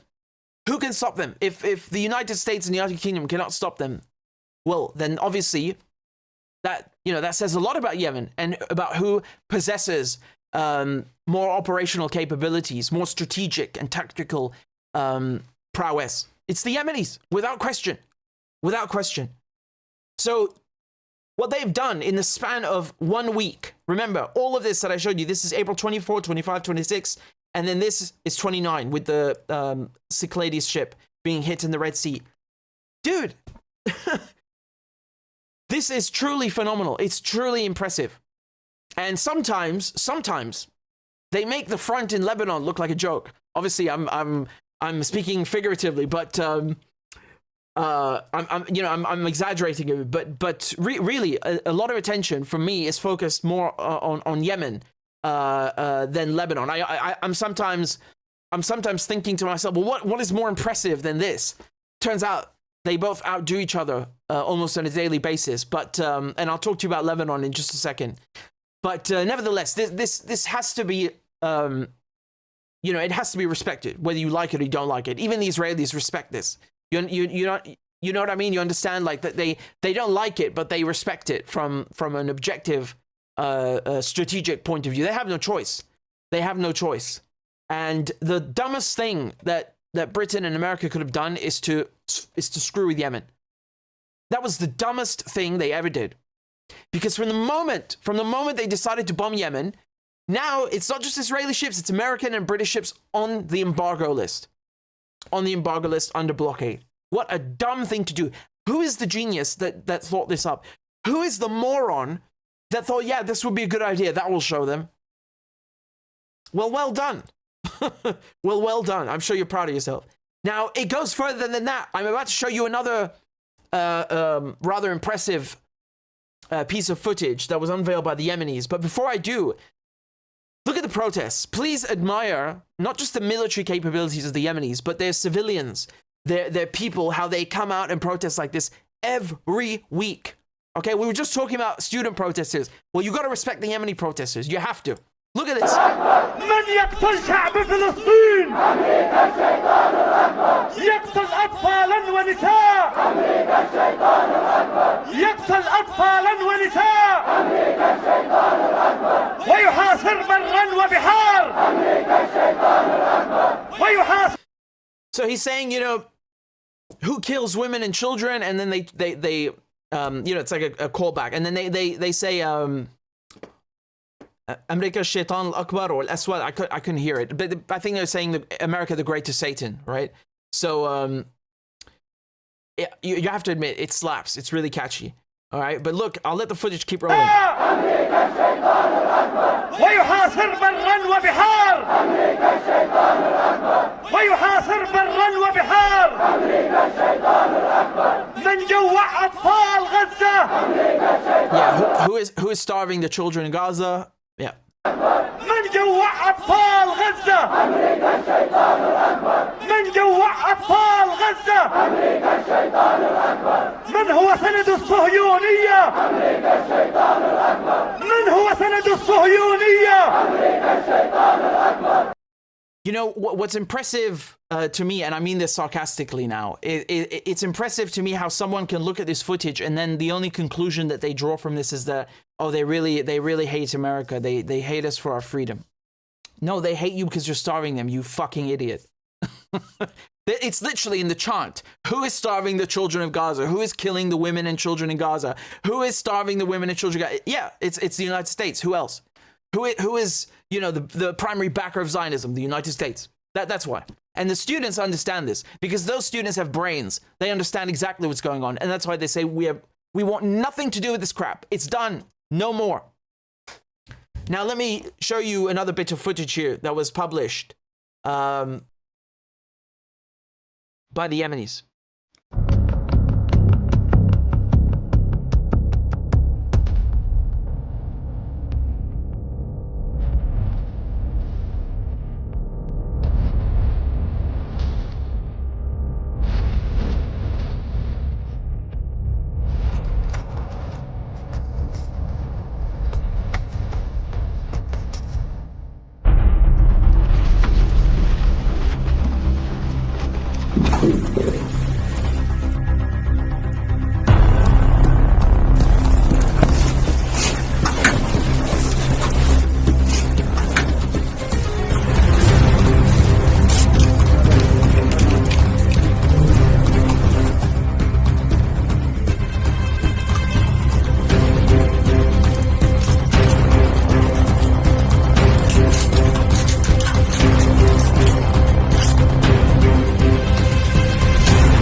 في هذا المقام أقول للشعب الفلسطيني في غزة وفي سائر فلسطين، أقول للإخوة المجاهدين في فلسطين في غزة العزة، لستم وحدكم. لستم وحدكم. So you're not alone. Now that was very impressive, and you understand the message here. At the very end, what do you see? You see the Aqsa Mosque there with the golden dome. And so the wall here that they blew up, that's the apartheid wall. right? I'm assuming they mean the one in Gaza, right? Because they're talking about Gaza, and the problem with the Israelis is that they put up so much damn walls, you don't even know which one we're talking about. The one in Gaza, the fences there, the West Bank, Bethlehem. You know, they have a million checkpoints and sniper towers and so on, right? It's really like a concrete prison camp. And so, in any case, the point here is not just, you know, that they're coming to liberate Palestine and Gaza and Jerusalem. It's also the operational capability. They're sending a message here that, look, we also have tunnels and our own infrastructure in Yemen that you will never find. We also have our trained forces with all the gear that they could possibly need. We have RPGs, we've got snipers, you know, we've got everything we need. And obviously this is nothing compared to what we're seeing now with the anti-ship ballistic missiles and the naval capabilities, which have really been the stars, and the aerial capabilities, which have been the stars of the show. But nevertheless, I wanted to show you this because a lot of people don't actually think of how it is in Yemen. You know, what do the fighters look like? What kind of capabilities do they have? How are they in other things? You know, what is the message that they're trying to convey? What do they want? What's the ultimate goal? And again, this is all part of the road to Al-Aqsa, the road to Jerusalem, right? There's a reason why the October 7 operation was named Al-Aqsa Flood, because they're talking about the mosque in Jerusalem. It means to liberate Jerusalem and the holy site. And then also the fact that 2 years ago, you know, well, now it's 2021, in May 2021, that was also named after Al-Aqsa, right? And it's a way for the Palestinians in Gaza to show solidarity with those in Jerusalem and the West Bank, but it's also a way for the Arab people, whether they're in Iraq, whether they're in Yemen, to also show solidarity with Palestine. That is something that has never gone. So, you know, the case that I make is that Pan-Arabism did fail in terms of bringing about change with leaders, but if you look at the Arab people, it actually succeeded, and to this day, many of the countries have kept those Pan-Arab colors in the flags, right? Yemen, I mean, the guy whose patch we were just looking at in the video, look here, for example. Yeah, see that? These are the Arab colors. You'll find them in the Syrian flag, the Iraqi flag, the Palestinian flag, Jordanian, etc., etc. So, you know, there's something that needs to be said about that it's never died. And you see that through the support that people express in other countries, as we said earlier, like Saudi Arabia, like Jordan, like Egypt, the ones that are ironically backed by Israel in the US. You can't say anything because they're backed by Israel in the US. They don't want you to open your mouth. But yeah, this is something important to note, that it failed politically, but in terms of changing the leadership or having everyone enter into a federation or union, but it succeeded in winning over the hearts and minds of the Arab people, and it's still there to this day.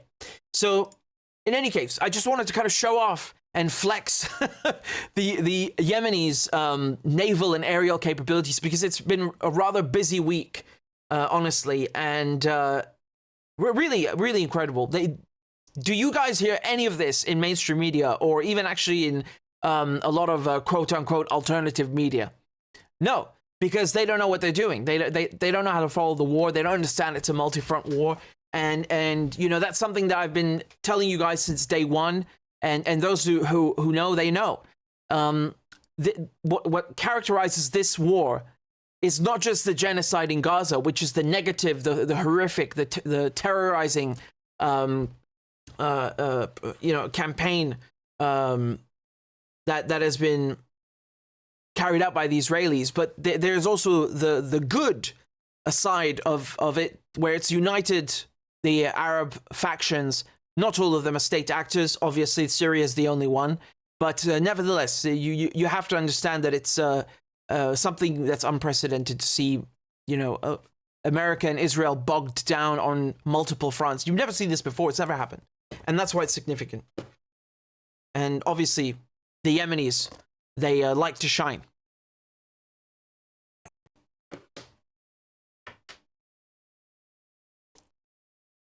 Thank you again to all of you for your donations. will continue in just a second, but first I have to play Crab Dance for Jay and for Ginger, who just joined on Patreon. Thank you guys very much for supporting my work and for helping me make up for the money that I lost after YouTube demonetized me, which is really just a monthly thing, because every single month that the channel's demonetized, and it's permanent now, as I learned in January or February, you know, I can't make back any of the, you know, the money I was earning. I can't make the same living without your guys, without your support, essentially. You know, it's as simple as that. So I'm really grateful and indebted to you. And thank you, Thomas, for the donation, and Stephanie also. Again, here's the crab dance, and then we'll proceed.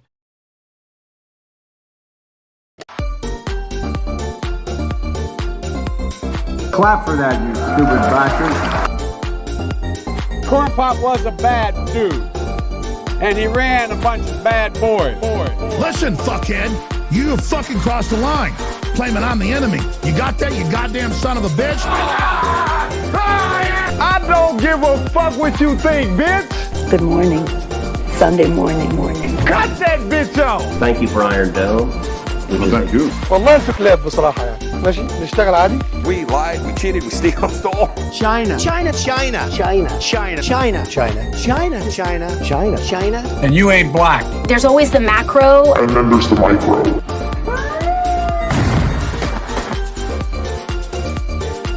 Do not come. Do not come. I'm gonna come. You talking to me? Ladies and gentlemen, I'll have 2 number 9s, a number 9 large. we got him. Because I have to do it myself. I know it's not. I've fallen and I can't get up.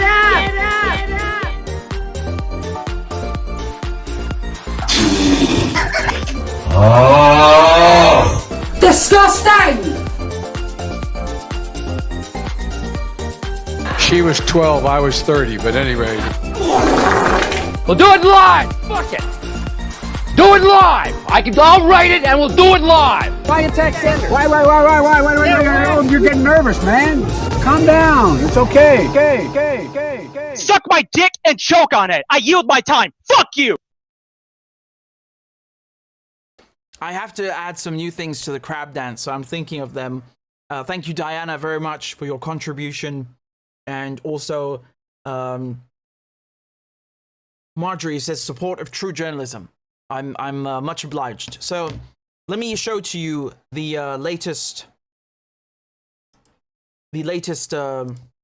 from Palestine, and this might make you laugh. Actually, it's quite. I found it quite funny. So this is the German ambassador. One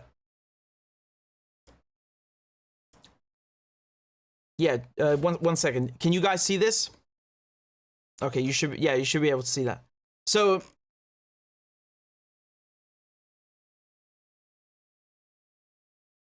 this is the German ambassador to the Palestinian Authority being chased out of a museum earlier today. طرد السفير الألماني من الجامعة. أيوه. وحوش الشباب. يلا الجامعة أرخص منك اللي دخلك برا.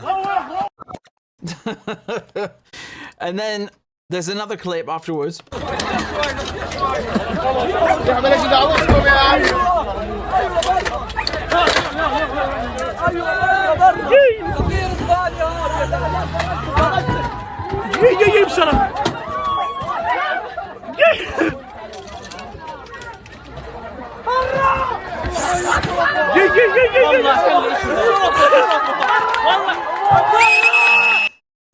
Now, look, I can't condone trashing the car. You know, you have to respect that he's a diplomat, but at the same time, I mean, you have to understand that, you know, this is a mirror on a car being broken, and meanwhile, this guy over here, this ambassador, right? This so-called diplomat, he's breaking and destroying the entire country.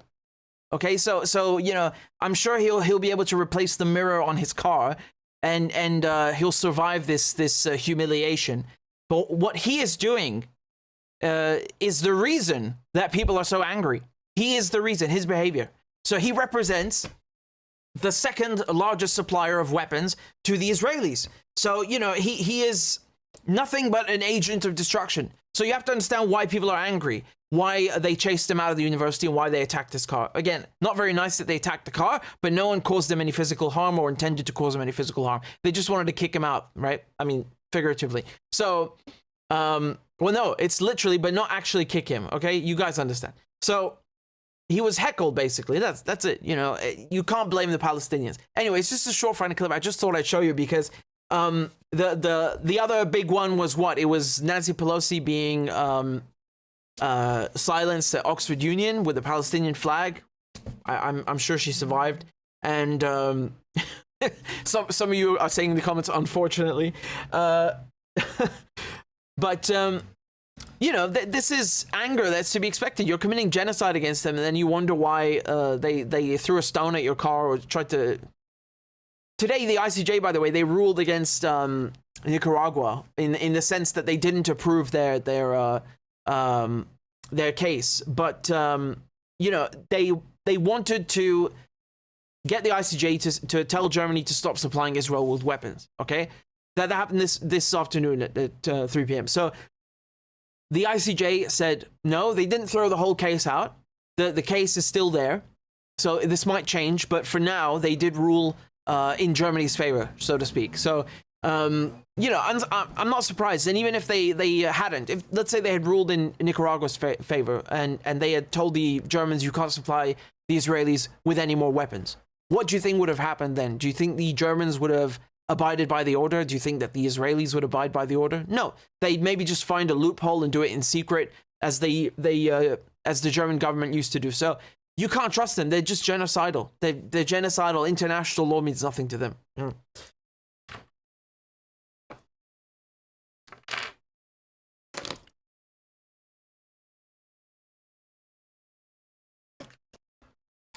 And this goes without saying, but not only is Germany destroying these people's country, okay, Palestinians' country, they're killing their family members, right? They're literally killing their families and their friends in Gaza.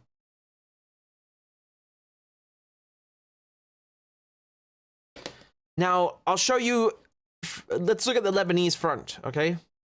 Let's look at the Lebanese front and what's happening there.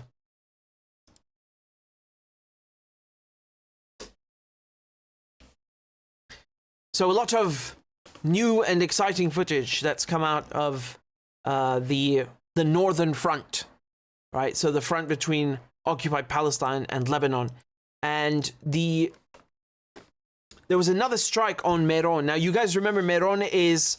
here, I'll try and pull it up on the map for you, okay?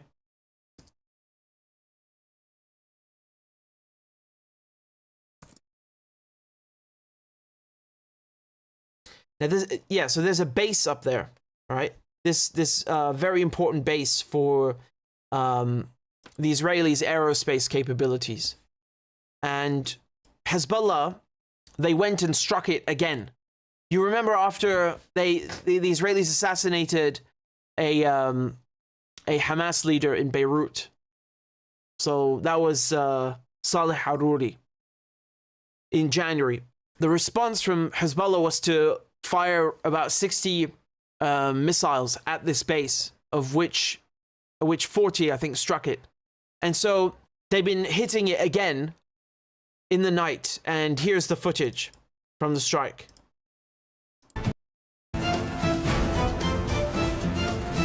You can see the Katyushas, they've loaded them up, the rockets.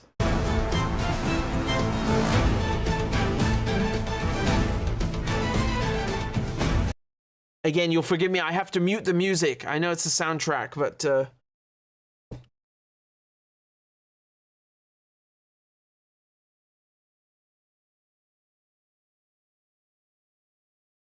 So these are Katyusha rockets, right? They're Russian-made, originally from World War II. They've been upgraded and tweaked since, of course. They're also known as Stalin's organs. I would unmute for you to hear, but you just hear the music, so it's not worth it. But yeah. So they've hit the Meron base and the surrounding settlements. And this is, of course, another lovely thing that the Israelis do is they put their military bases inside the settlements or, you know, around them. And then they claim that the Palestinians have human shields. Yeah, totally. Remember, every Zionist accusation is a confession. Every single one. Every single one without fault. When I find one that isn't, I'll actually, you know, I'll come and tell you. But you can see the barrage is just, it's nonstop. Absolutely nonstop. And here they say this is, so from the Israeli settlers, okay? This is what they filmed now.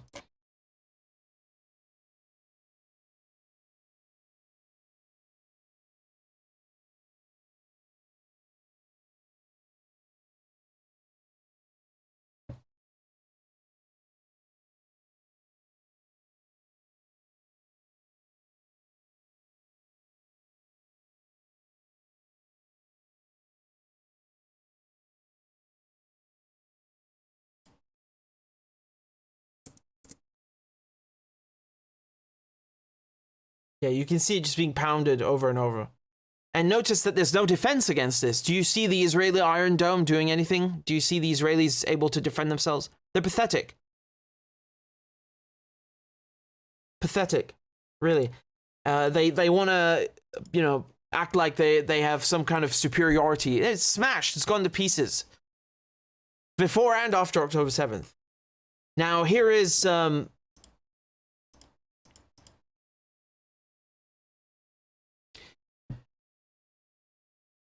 This is the destruction on the ground afterwards. Do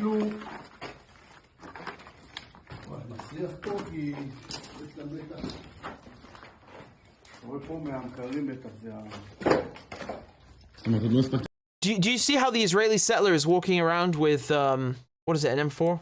Give me a second to refresh it. Whatever, his rifle. Yeah, so yeah. He's walking around with the rifle, and then the Israelis turn around and say they're civilians. What kind of civilian is that? I don't know civilians who walk around with machine guns. And then at the same time, they're in the army as reservists, so even their legal status is literally combatant. Anyway.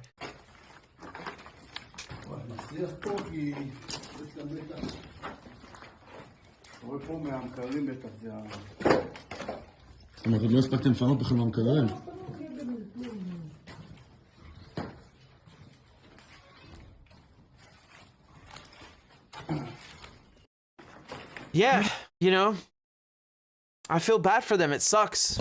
Maybe they shouldn't steal other people's houses, then they won't get rockets fired at them. I don't know. Just a thought. It's just a thought.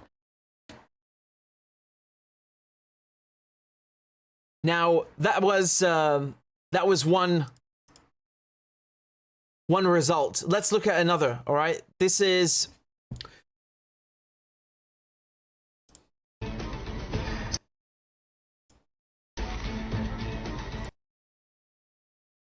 Oh, you'll forgive me. We already looked at this one, actually. This was the same clip. Okay, never mind. It's the same one. I'll play you another angle. This is a third angle of the attack, okay? And take a look.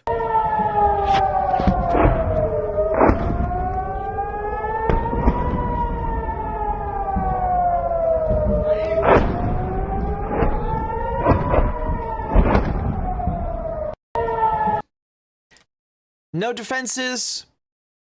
You know, they air raid sirens. They can play them as loud as they want. It's not going to do anything. So, just like we are seeing the Americans and the Israelis being defeated on the Yemeni front, the same is happening here. The United States, the Israelis are unable to defend even some of their most precious military installations like this Meron base, and never mind the settlements. I mean, that's why they've evacuated. They say it's, you know, 80,000. I think that's a lie. Just like they minimize the civilian deaths in Gaza, you can be sure that the Israelis are lying about how many Israelis they've had to evacuate from the north. So because they can't do anything as Hezbollah, they've taken, I think, definitely 100 to 200,000, I think even 300,000 Israeli settlers, and displace them. You have to remember there are also those in the south on the border with Gaza. So total, I would say about 300,000. And never mind the 500,000 Israelis that have fled the country since October 7th. So I'm not even talking about those, right? The Israelis who try to like hoodwink you and lie to you by mixing those two figures together. No. We're talking about the north, just the north, on the front with Lebanon. So they are really angry, these settlers, because they're being humiliated, and they're looking at Netanyahu and the Israeli army. And again, it's not Netanyahu, so don't let them make you think it's about him. But they're looking at the government and they say, why can't you protect us? Why can't you stop the missile attacks, the rocket attacks? Why can't you do anything about Hezbollah? Well, because you can't. That's why. Because you've been defeated, you've been had. And again, we go back to the build-up that's happened over the years. You see, this stuff is amateur hour. I mean, let me be very clear. These rockets, they're penetrating the Israelis' defenses. But even then, if it really comes to a full war, a full war, you know, an all-out world war, Hezbollah have other armaments and new weapons that they have stockpiled, that they have been training with, that they have been mastering for when that day comes. So this is a breeze. This is nothing. And the Israelis, half of the point of them attacking Hezbollah, going in deeper in Lebanon and you know, creating problems for them, is so they force Hezbollah to reveal where the larger, more sophisticated weapons are. You just look at Yemen, right? Who said you know, who would have thought that the Houthis would have all these missiles in 2023, 2024? No one saw this coming. And so the same is true of Hezbollah. We just haven't seen yet what those capabilities are. And I guarantee you in Yemen, they will also they also have some other you know, cards up their sleeves, right? So to speak. But very, very interesting and highly amusing to watch their Meron base getting hit again, and the settlers kind of just standing there like, you know, they don't know what to do. There's nothing they can do. You know, when you steal land, when you steal somebody's land, you're always going to have a headache. So best leave. That's my advice. Right? You're obviously not welcome. You know, I mean, how many messages does it take? And keep in mind, Hezbollah, Yemen, they're trying their best not to kill anyone. The whole point is to send a message without killing anyone, which is which is more than can be said about the Israelis. The Israelis just want to kill. They don't care. For them, on the contrary, the more they kill, the less of a headache they will have, because there's no one to reclaim the land from them, the land that they stole, right? The more Palestinians you kill, the more Lebanese, great. Then the settlers, the thieves, can live in peace. So it's a very different frame of thinking.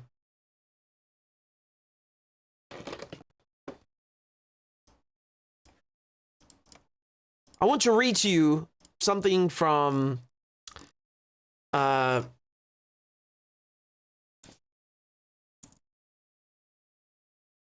New York Times. Give me a second to pull this up, okay?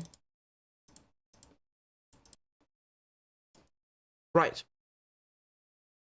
And again, I'll just say thank you to those of you who've donated. I'm very grateful. Thank you, William, for joining on Patreon, and thank you to Christopher for the donation, and also thank you to Irfan for the contribution. It says YouTube channel. God bless you.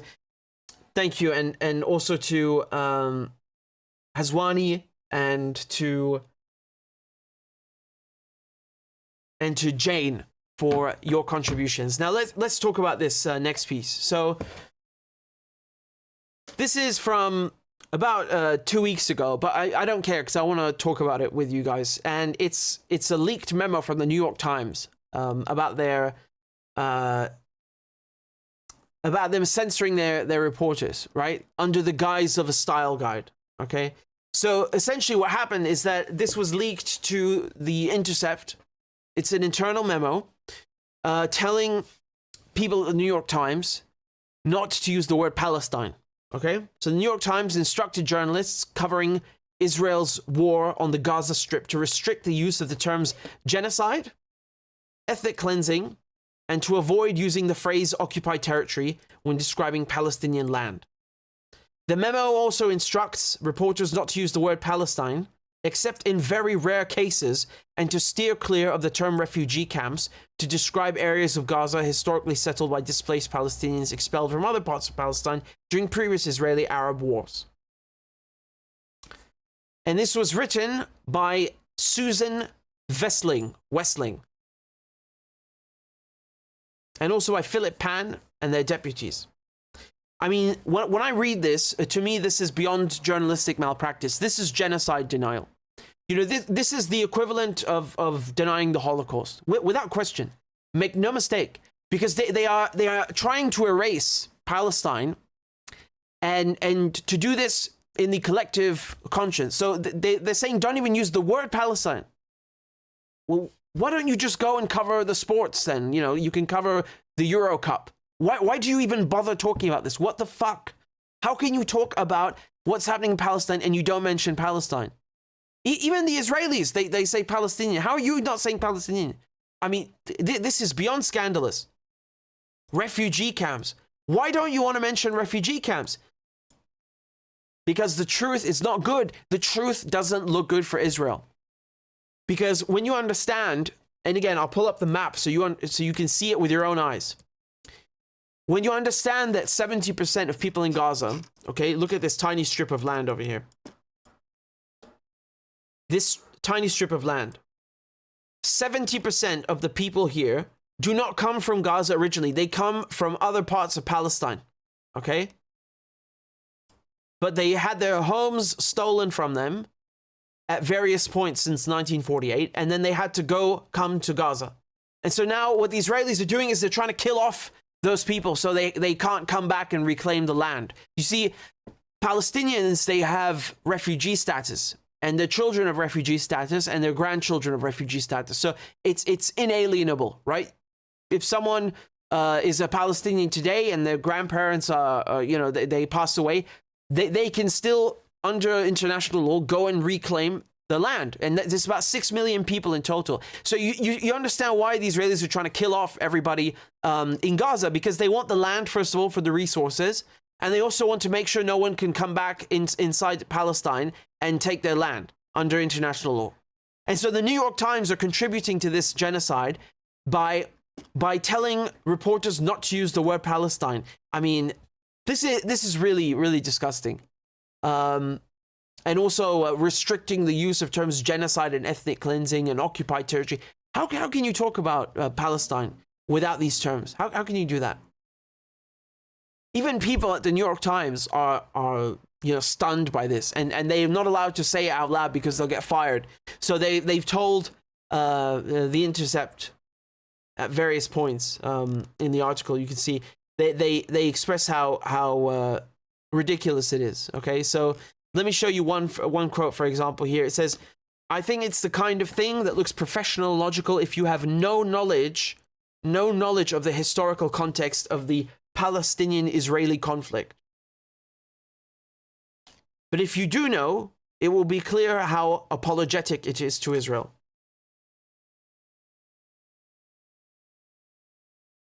And again, apologetic is an understatement.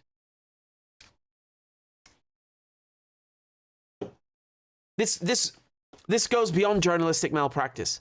It really does. It's beyond censorship. It's scandalous. It's really scandalous. They're so afraid of people finding out what's happening in Palestine. Why did this war start? Why are there refugees? Why is this land called occupied and that one isn't? Where did the refugees come from? Why are there so many of them in Gaza?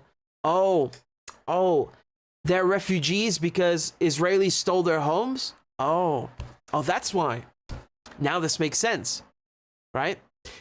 And of course, the homes here that are outside the Gaza Strip, right here, the ones that were attacked on October 7th.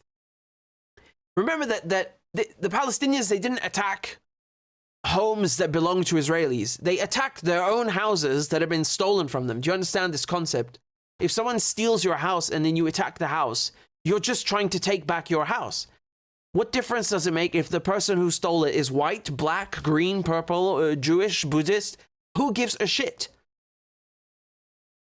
Do you want the house because it's yours, or just because, you know, you're a racist? I mean, what kind of jump is this? Obviously, you want the damn house because it's your house, because it belonged to your parents or your grandparents, because you are stateless and you live as a refugee in a camp. Obviously, you want your fucking house back.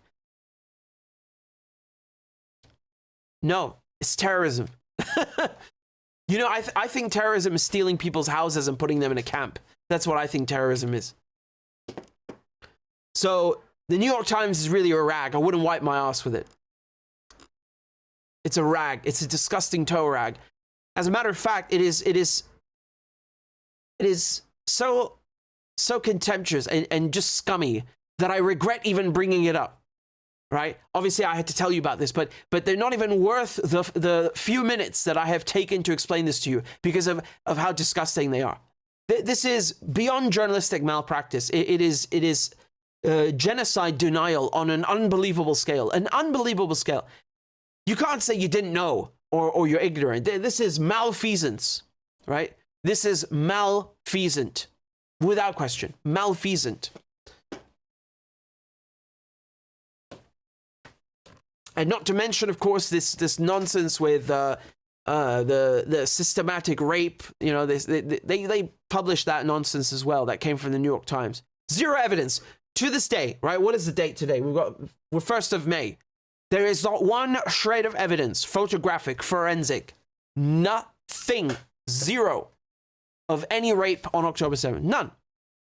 And as a matter of fact, I would submit to you, what does that have to do with Palestinians taking back their houses? So if, let's say, for example, one person was raped, does that mean the resistance movement has to go? There's no more national liberation? Colonialism is all right? What does this have to do with anything? Their lies are so dumb and stupid. You really have to be a zombie to believe them. And the problem is they make you a zombie by, you know, drilling this crap into your head with the TV stations, the radio, the printing press. It's an effort by all of them. And make no mistake, this is just because we know we happen to have this memo from the New York Times. But I know for a fact, and I'm telling you, those other news networks, they do the same thing. I've always complained to you. I've always, like, we'll go through an article and I will stop at various points in the same sentence to point out the language, right? Right? How they're obfuscating or they're changing the word entirely to you know, give you an entirely different meaning and perspective on what is happening. It's propaganda, right? It's propaganda.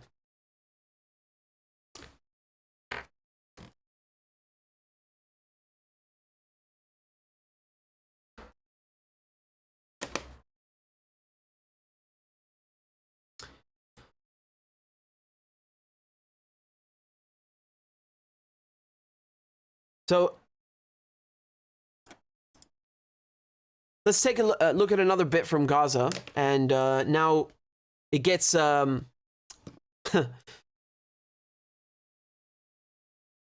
you guys recall I've done a lot of work, a lot of videos about how Israel and the United States have been planning to steal the resources in Gaza, the gas. They want to dig a canal, and they want to establish a military foothold, and this entire pier is just a cover for that. And I told you this was coming, right? In the beginning of the war, in October, on October 27th, I published the first video in the documentary series. Go watch it if you haven't seen it. And now, I want to show you what it looks like so far. So they've started building this jetty that they're going to, use to deliver food. Like as if you want to feed the same people you're bombing. That makes sense, right? What are you going to deliver it to their corpse? But apparently this is their logic, right? And so now the United Kingdom is saying it may deploy forces, on the ground in Gaza to help deliver aid. Oh yeah. Yeah. I mean, first of all, this is really great because, you know, no one asked me if I'm okay with this. And no one else in the UK was asked if they're okay with this. So, you know, wonderful democracy right there. And number two, you have to be a moron to believe this. What aid? What aid? You know how you can aid Palestinians? Is to fuck off. right? It's to get rid of Israel. That's how you can help them. It's to leave them alone. No one wants food. No one wants anything else. They just want to be left alone. That's it. That's how you aid Palestinians. You don't bomb them and then say, here are some crackers. But in any case, let's look at the article, okay? So they're saying now that this is according to the BBC, right? That the US don't want any American forces going ashore, right? Oh yeah, because as we all know, the Americans, they hate invasions. And so an unnamed third party would drive trucks along a floating causeway onto the beach. The UK is understood to be considering tasking British troops with this when the aid corridor opens next month. Whitehall sources said no decision has been made and the issue has not yet crossed the Prime Minister's desk. The MOD and Israeli army declined to comment. Britain has been closely involved in planning the seaborne and aid operation, and Defence Secretary Grant Shapps said the UK continued to take a leading role in the delivery of support in coordination with the US and other international allies. So what they mean is dropping a bunch of crates that kill people. Yeah. The possible role for British forces known as wet boots by military planners would see them drive trucks off landing craft onto the temporary causeway and deliver aid to secure distribution area ashore. Now I have to stop here because this is too much propaganda for me. Wet boots. This is a propaganda term. I guarantee you. I guarantee this to you. This is a propaganda term that someone at MI6 or the CIA came up with on purpose. It's a catchphrase. It's a slogan. It's you know, a short, tiny, memorable a term that they can use in the media over and over and over and over again. It's like humanitarian pause. No one knows what that means.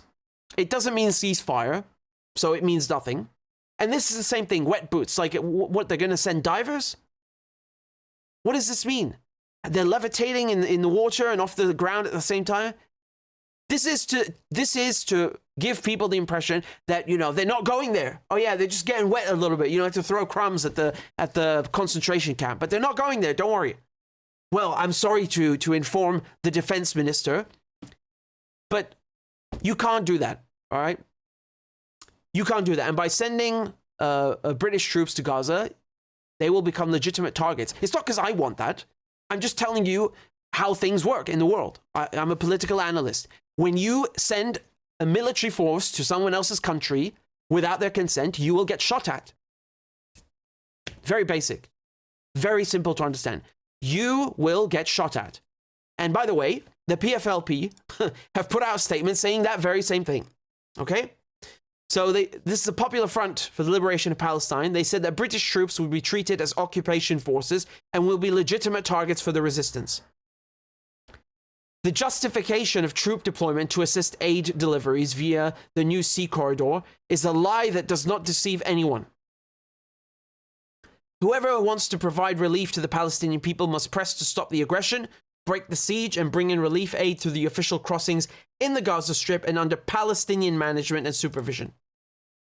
Very simple. Very straight up. You know, and I find this funny. Like, you know, if you're a refugee and you go to the UK, they want to send you to Rwanda, but it's okay to invade Palestine. It's for aid deliveries, didn't you know? Well, you know, aid deliveries are more benevolent than requesting asylum. Requesting asylum is very bad, straight to Rwanda. But aid deliveries, I mean, what's wrong with that? It's just an invading force with a bunch of food. You know, nothing bad about it. And so, I'll show you a clip now. This is from Matt Gaetz, alluding to the same problem that, you know, you send American forces to Gaza, they're going to get shot at, will they not? Okay?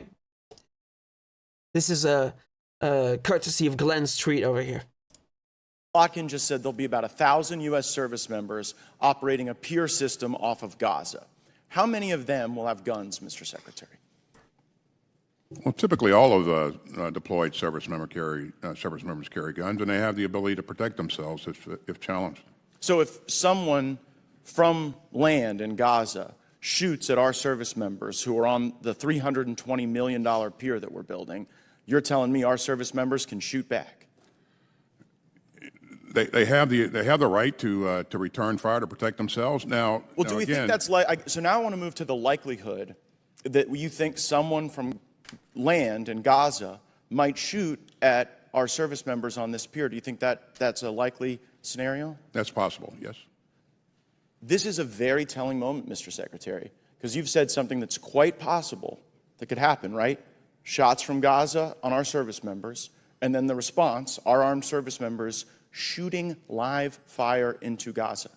That is a possible outcome here so that we can become the Port Authority and run this pier. Right? That's correct. You know, I expect that we will always have the ability to protect ourselves. Don't you think that counts as boots on the ground? President Biden told the country that we weren't going to have boots on the ground in Gaza. And we won't. Okay, but you guys parse the distinction between, like when Americans think boots on the ground, they think Americans in harm's way or engaged actively in a conflict. You guys seem to be sort of saying that boots on a pier connected to the ground, connected to service members shooting into Gaza, doesn't count as boots on the ground? It does not. I think you're going to find the American people have a different perspective on that. And if we're going to have people shooting into Gaza, we probably should have a vote on that, pursuant to our war powers. You see, I enjoy Matt Gaetz from time to time when he asks questions like this, but then it's like his opposition is not that it's an invasion of Palestine, it's an affront on Palestinians. It's that, well, you didn't consult the American people before you decided to invade. Had you done that, then the invasion would be perfect, right? Because we have, you know, war powers resolutions from 1973, which literally means fuck all in international law and has no valid status whatsoever outside the borders of the United States. It's a piece of toilet paper. Unfortunately, but you know, we deal with what we can get here, right? We work with what we can get, and Matt Gaetz is what we get for now. In any case, I certainly appreciate him asking Secretary Austin, and you know, it's rather revealing, is it not? So you know, you have this farce. It's a farce, and he correctly points this out, that you have the U.S. Army or Navy. You have U.S. armed forces, British armed forces that are essentially invading Palestine, and have already, right? But now through a pier under the guise of the pretext of humanitarian aid, and they're calling it wet boots. Wet boots. Like as if that's supposed to, you know, it's supposed to dissuade the Palestinians from fighting back. And it's supposed to calm your nerves, right? Make you feel safe. That don't worry, it's not a war. It's just the wet boots. They have, it's like a flipper between a boot and a flipper, right? Wet boots. They're just there to drive aid, right? It's not like the United States and Britain invade countries to steal their resources. Why would they ever do that? It's not like Palestine used to be a British colony. It's not like the US and Israel had a secret plan to dig a canal that just happens to run through Gaza. It's not like Gaza has tons of gas. No, why would that be their motivation? Of course not. They're only committing genocide, but they would never steal resources.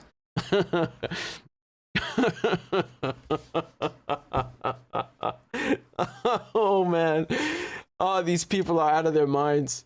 They're out of their goddamn minds. They go through the farce of building this piece of crap, this floating piece of crap, just for the PR of making it look like they're up to nothing. You guys remember, you know, I sounded for a second like I had a psychotic laugh, which is, you can't blame me for having one because of them. But anyway, you guys remember that under the pretext of this NATO exercise in the Black Sea, in the Baltic Sea, what did the American forces do? They went in and they blew up the Nord Stream pipelines, right? So that is a perfect example, a recent example of them using one thing to do another. Yes?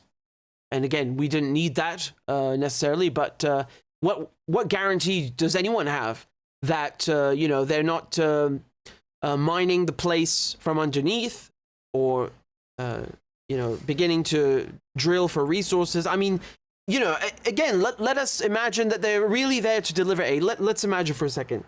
Do they have the right to do that? No. No. You know, you can't go to another country and say, you have to let me in with my weapons because I'm here to deliver aid. They'll say, fuck you, get out. You're going to jail otherwise, right? Actually, you would just immediately be put in jail and then deported. So this idea, like, we're just here to give them food. No one wants your fucking food. Go away. You get shot at. Actually, you know, they'd be lucky not to get shot at just for what they're doing in Gaza. Like, you know, as is. These are, you know, you can't just drop bombs and then say, I'm not a party to the conflict. You're a participant. You are a participant. So the United States, even if they literally just stood there, just like statues, they're party to the conflict. You know why? Because the factories are delivering weapons to the Israelis and the Israelis are dropping the bombs. And that could only function with the help of the US, only. And a lot of the operations that are being run by the Israelis, they also have involvement from Whitehall. So they have this British base in Cyprus that they use to give the Israelis intelligence. They've deployed SAS in the Gaza Strip. Like, you know, places and things that the British government have no business going anywhere near. Okay? None. And I once again remind you of the historical connotation that this is a former Palestine is a former British colony, a so-called mandate, yes, as if that changes anything. And it's because of that the whole war is happening in the first place, right? Because the British mandate expired and they just like handed it over to all of these Zionist paramilitaries, which now call themselves the IDF, the Israeli Defense Forces. So, you know, it's a direct result. It's a direct result of British imperialism. And to have British forces showing up there, I mean, it's like, you know, I ruin your whole life and then I show up in front of you and say, here, I brought you supper. What? Okay. I think my point is well taken. We'll leave it at that. Until the next episode of Wet Boots strikes.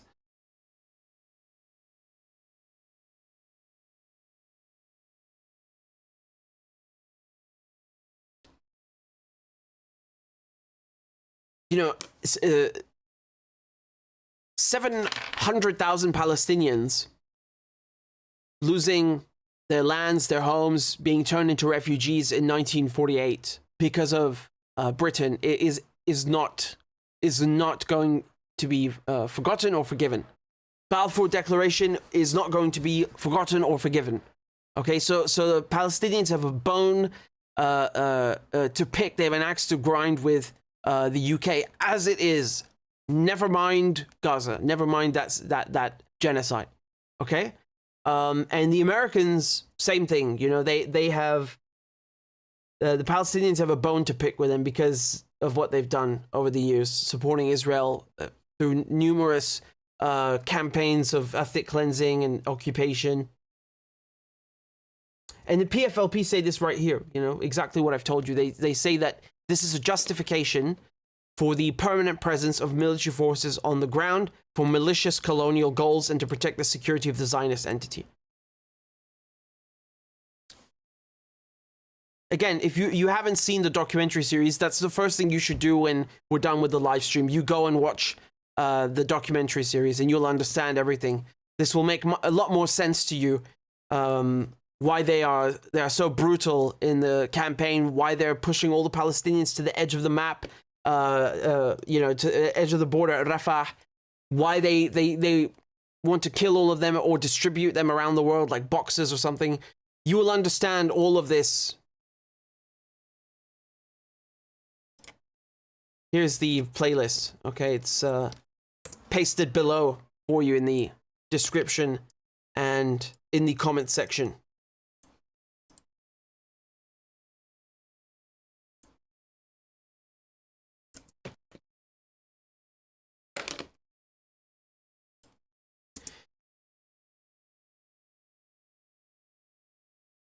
So thank you, Catherine, for joining on Patreon. And I'm grateful also for the contribution from Kimara. And once again, I urge you all to please donate if you can. They demonetized the channel, so, you know, we have to make up for it. We also got some donations from Gold Alchemist. Thank you, Gold Alchemist, for the clips. And I think I just showed the one with Yemen and the ship.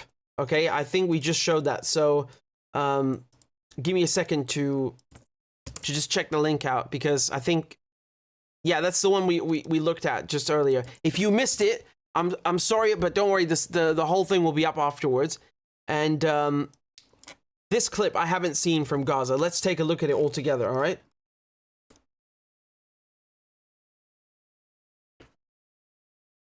So again, this is from northern Gaza from yesterday. Clip from the resistance.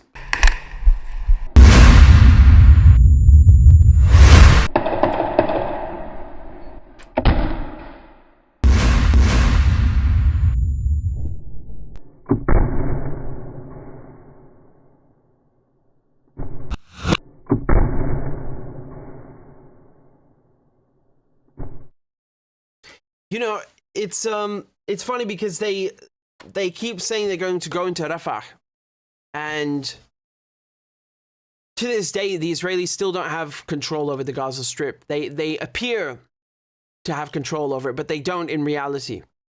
And you know, if they say that they're going to go and hit Rafah to get rid of Hamas, you should know by now that first of all, that's not going to happen, and second of all, it's a lie.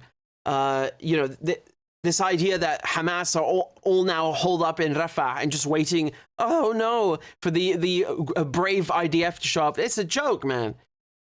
They're getting shot at.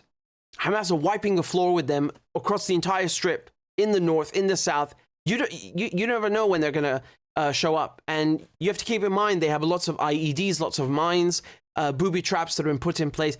The Israelis have no control over the situation, none whatsoever. The only thing they're good at is butchering civilians, but that's not new. So look at their stated goals, and you will see that they failed to accomplish any of them. All right, and if they go into Rafah, it's just for the sake of butchering more people and then pressuring more countries to take in Palestinians and again distribute them like commodities, like boxes, like as if they're not human beings. But of course, you know, God forbid that the Israelis fuck off from the country and leave in wherever they want across the world, like they're saying the Palestinians should. I mean, the arrogance of that is astonishing. It's like you have two houses, right? You have two houses and you still want to kick the person whose house you stole out of the country. You know, just like, go.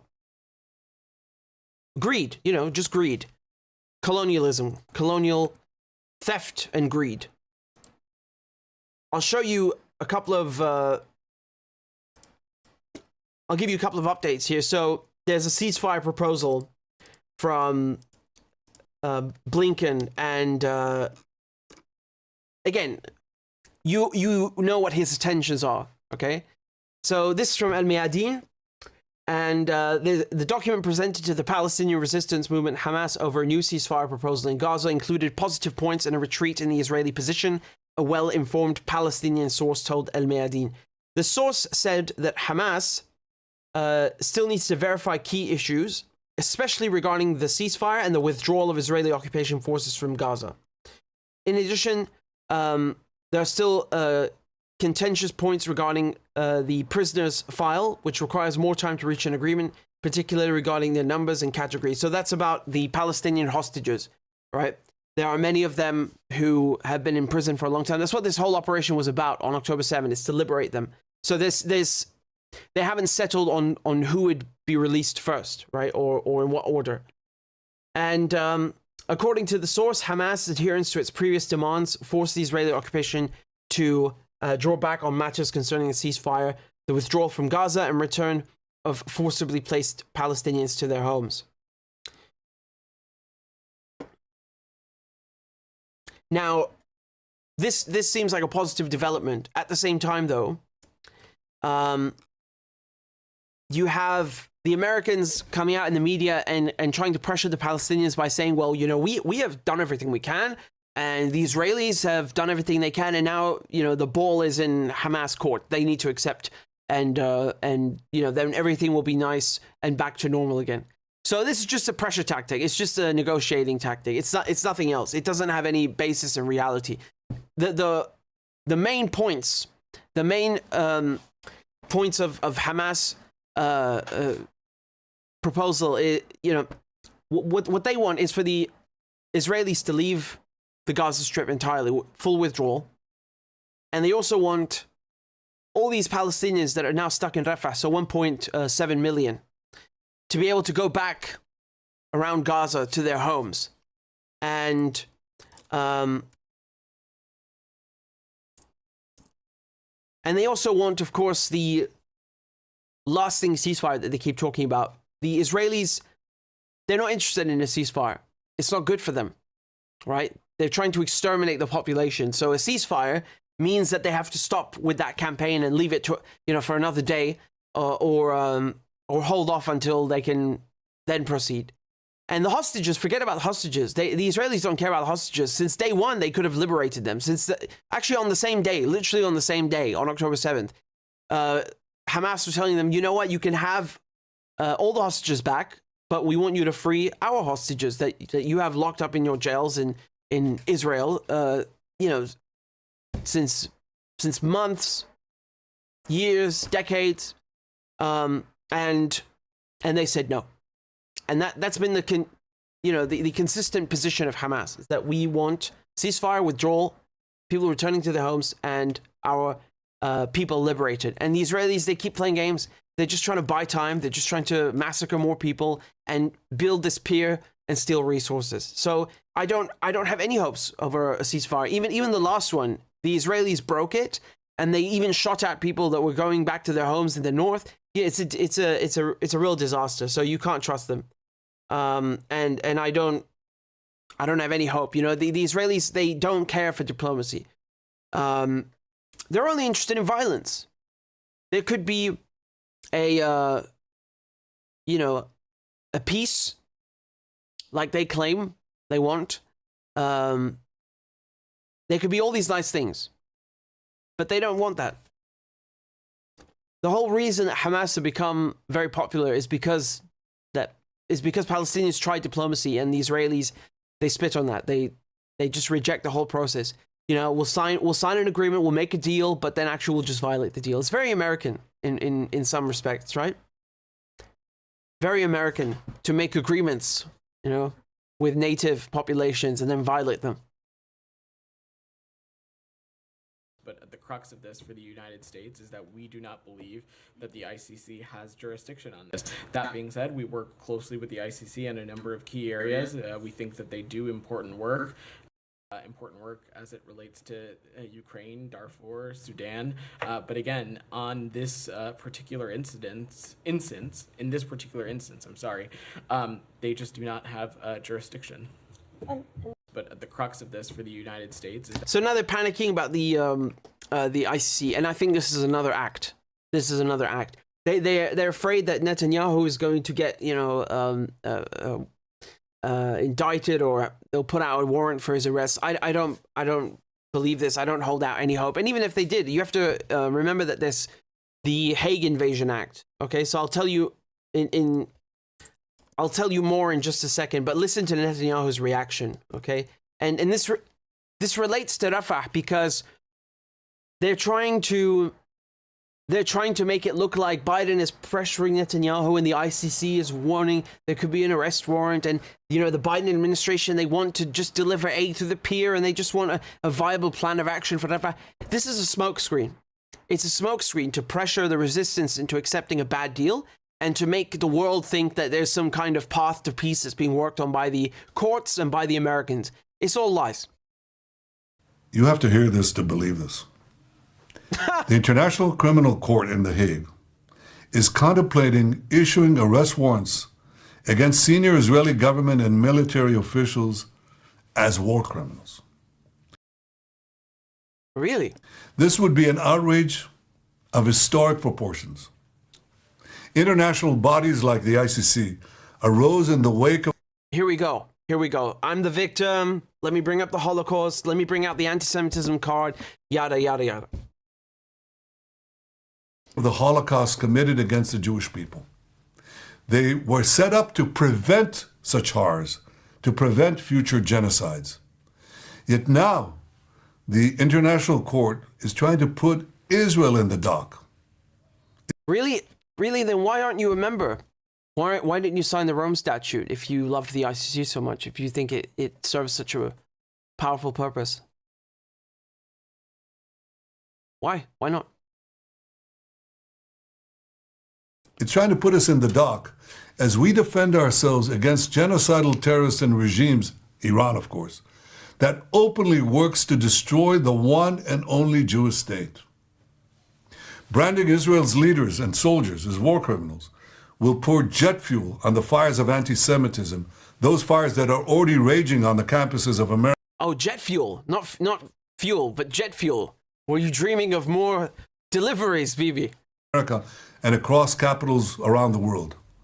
It will also be the first time that a democratic country fighting for its life according to the rules of war is itself accused of war crimes. Please, I can't go on anymore. You know, I thought that I could withstand it, but it's too much for me. It's too much.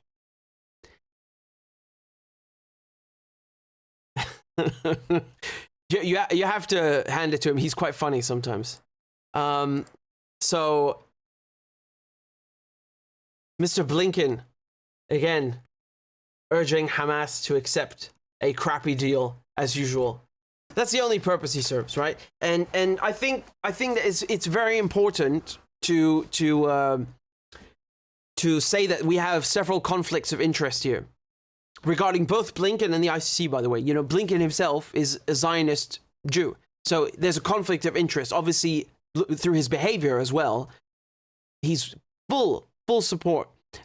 He's in full support of the Zionist massacre that's happening right now. And then with the ICC, another conflict of interest, because the prosecutor, Khan, is an errand boy that they have installed there to prevent arrest warrants for Netanyahu being issued. I'd be very surprised if they were, and I wouldn't expect anything to come of them were they to be issued. Really, because the whole point is you know, you have the United States committing war crimes in Afghanistan, but no one investigates it. There's no concrete action. And if there are people working towards that, you sanction them, just like Pompeo and Trump did. So, you know, there's just as much contempt for the system of international law that was set up after World War II and the Holocaust, as Netanyahu mentions, from both the Americans and the Israelis. All right, they couldn't care less. And I don't know who is saying, you know, that Israel are fighting according to the rules of international law. Actually, no, they're literally not. I've sat here and I've named a million different articles and a million different conventions and treaties and told you that they're not. I don't understand what he's talking about. What does that mean? Please tell me. Please explain it to me, Bibi. Where are you, Bibi? It will also be the first time that a democratic country fighting that no million casualties, measures that no other army takes.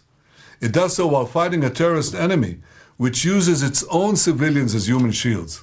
Really? Really? They do that? They build a kibbutz with a military base in the kibbutz? That sure sounds like a military, like a human shield, and it ain't them doing it, is it? That's the thing with October 7, is that the Israelis put these barracks inside the settlement because they are militarized, because they're colonizers. You know, they're ready to put down the natives as soon as they get restless, so to speak, right? If they try to take back the land, shoot them, kill them, make sure the armory is nearby and everyone is in the army and trained. This is what we're talking about.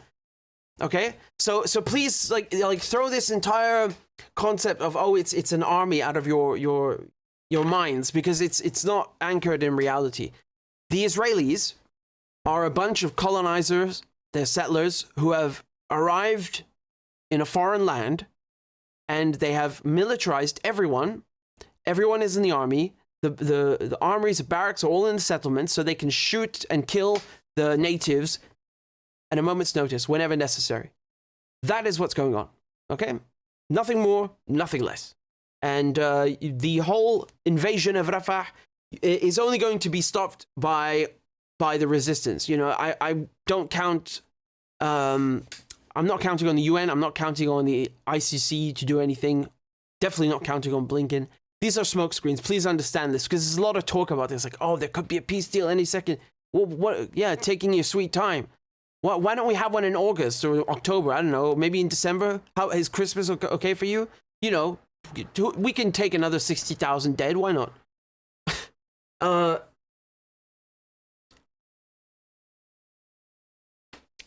Anyway, that's that.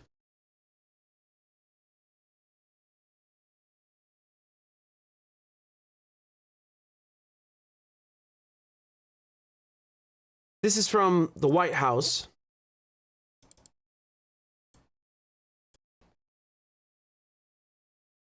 This is from the White House Correspondents' Dinner. And I couldn't believe my eyes and ears when I saw this. Let's take a look, shall we? And so is what all of you do when you report truth over lies. That's why I want to close the night with my genuine thanks to the free press. There are some who call you the enemy of the people. That's wrong and it's dangerous. You literally risk your lives doing your job. You do. Covering everything from natural disasters to pandemics to wars and so much more. And some of your colleagues have given their lives, and many have suffered grievous injuries. Other reporters... You mean like Julian Assange, maybe? Yeah? He's definitely giving his life for his work because of you. ...have lost their freedom. Journalism is clearly not a crime, not here, not there, not anywhere in the world. It's so funny because it's like he took the slogan. It was a Freudian slip. He took the slogan from the Assange campaign. Journalism is not a crime. Tell yourself that, yeah? How about you tell yourself that? And all of these baboons clapping, like as if they know anything about journalism. And Putin should release Evan and also immediately. Just we're doing everything we can. Really? Okay, and you release Assange. Don't come here and talk to me about Putin. I don't care about Putin.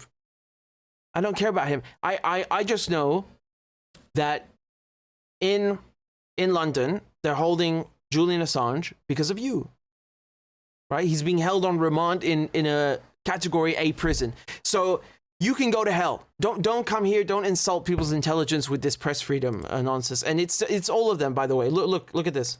At the Wall Street Journal, they are counting. For Moscow correspondent Evan Gershkovich, 396 days since he was jailed in Russia. 396 days. That's cute.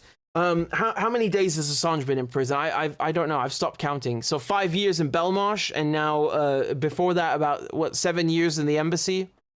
How many days is that? You do the math. Yeah. The U.S. government has designated Evan as wrongfully detained, and Evan's parents and his family are with us tonight, and we are with you always.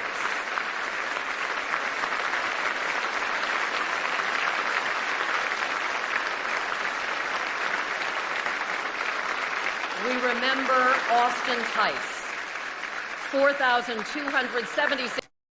You know, when I was watching this, I feel like I've never watched something more dystopian. You know, it's like you're watching a bunch of robots they're fixed in a trance. They've been brainwashed, and they're just sitting there clapping. You know. This is dystopian. It really is. I'm telling you, this is frightening stuff. It's frightening stuff. It's like Twilight Zone level of scary. Okay? You have to understand this. It's actually not just because of Julian Assange. It's also all the reporters in Gaza. Remember that you have over 133 that have been killed. Do you think that they will talk about them? No, of course not, because they do real journalism in Gaza, and these people at the White House Correspondents' Dinner are a bunch of mouthpieces for the Washington regime. You have to start thinking objectively and looking at things and calling out for what they are. This is a regime, and the people that work at the New York Times, at the Washington Post, all the people that are invited here, they are mouthpieces for that regime. It's state media. There has never been in history a better example of state media than in the United States. It is really the masterclass of state media. Yes? They give the illusion of objectivity and honesty, but it's the complete opposite. And I mean, the style guide that we were just talking about now with this New York Times memo telling people not to use the word Palestine. Why are you covering Palestine then? Go cover baseball, you idiot. And then you talk about jailed journalists. How does Julian Assange not count? How dare you? How dare you, you scumbags? That guy's more awards than all of you put together. This is how they were greeted as they came in, right?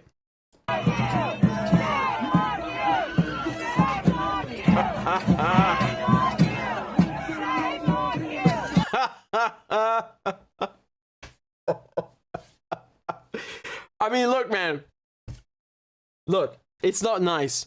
But if anyone ever deserved it, to have a middle finger stuck in their face and then a Palestine flag. I mean, look, these people are, you have to understand, they're murderers. They're not like just random people who blog about sports or about movies. They are participating in the genocide. Yes? They are sugarcoating and glossing over this genocide so that they hoodwink people around the world. They are participants. There's no difference between these people and the ones dropping bombs and pulling triggers. No difference. They play they have a symbiotic relationship, right? They work together as one, like an orchestra. One cannot function without the other, right? The press need their wars and the wars need press. So they are scum. And someone who exposes those wars, like the journalists in Gaza, gets killed, right? Or like Assange with the wars in Iraq and Afghanistan, also slowly killed but slowly in London, right?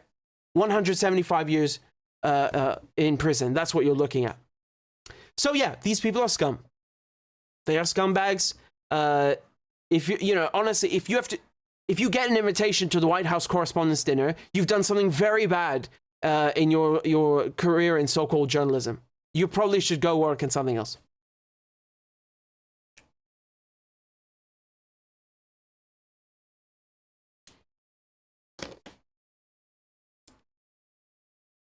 Oh, God, Netanyahu again. Out my way. So...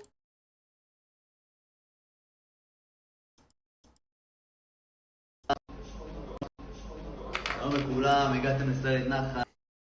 want to give you some updates about Gaza, and we'll continue in just a second. I just wanted to read some of your donations. Thank you, Eli, first of all, for joining on Patreon, and also to Catherine. I owe you both a crab dance.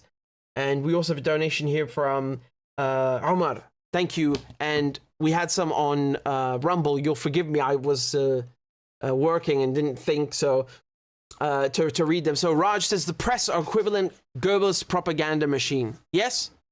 I think they make Goebbels look like a joke. I really mean that, and you can take that to the bank. Makic says, I'm gonna lose it. They are so sleazy and disgusting. Yeah. Berger says Satan, Yahoo, and Baitet are cynical terrorists. The United Snakes, no typo, and Israel are notoriously partners in crime, but good on Columbia students, etc. Thanks, Rich, for your amazing job and coverage. I'm much obliged, and I share your praise for the students, and they are great. Makic says, free press. What is this walking corpse saying? Jaffel says the Zionists are a bunch of megalomaniacal dumb cunts acting like spoiled, narcissistic, demented brats. Thanks for your journalism, Richard. Keep it up, and fuck the Zio turds, figuratively, obviously. I've been trying not to cuss, but I can't help but oblige reading your message. You are supporting the channel after all, so I get away with it like that. No, but you're quite on the money, and I'm just scrolling up to see if I missed any other spicy comments. And Typhoon Mary says, thank you for your efforts to keep us all informed of the truths our governments and media don't want us to know. Thank you, Mary, and that's the kindest thing you could possibly say, so I'm most grateful. Veronica says, thank you, and I'm just going up to the edge. We have one from Ayana says, Salams, Richard, thank you for your dedication. Palestine is like a gateway for anti-imperialist activism in the anti-imperialist activism in the West due to its obscene splurging on the occupier. A quote by Caitlin Johnstone on Substack. We have another one here. It really is. It really is. And it's the best thing that, the most important cause that people could possibly rally around when it comes to anti-imperialism, because you have many other anti-imperialist struggles around the world, but this one has gone on for so long. It's so long overdue that it needs to be addressed and fixed.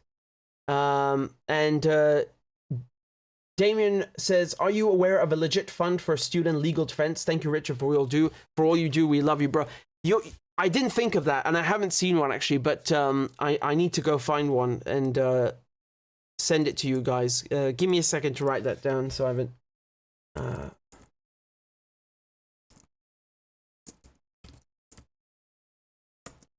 Thanks for reminding me. And we have one from Junkers who says, "Unless the aliens arrive and start mass rectal probing, there is no way to put this genie back in the bottle." Yes.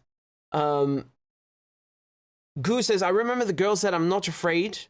The video showed she was in front of a Jews for Palestine poster." Yes, precisely.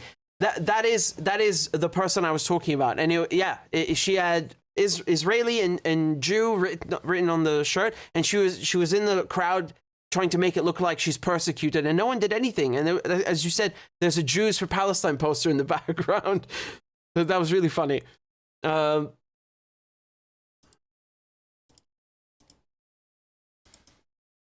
on, there's another one over here from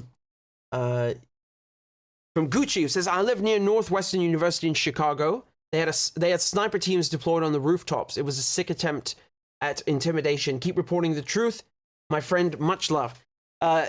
Thanks for reminding me of that, because there's so much crazy stuff that's happened. I sort of forgot to tell you guys about that. Yeah, they absolutely did, and make no mistake, it's correct what Gucci is saying. They had sniper teams on the roofs, like as if they are ready to murder someone at a moment's notice. Cruzan Confusion says, "How about the squad? Haven't heard anything from them chicken heads." Well, yeah, I'm also wondering where the hell they are. Where are they? I'll just warn people about something.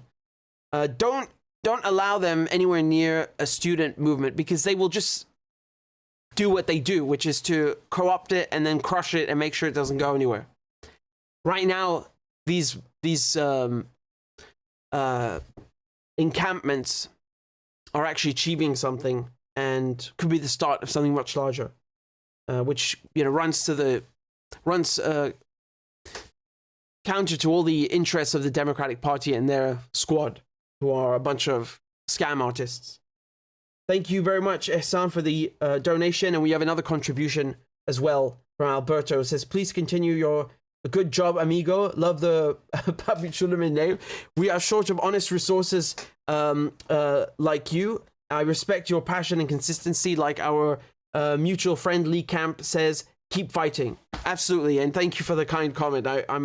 I'm very grateful. Now I'll have a crab dance queue up for Eli and Catherine. Let's go, everybody. Clap for that, you stupid bastard. Corn Pop was a bad dude, and he ran a bunch of bad boys.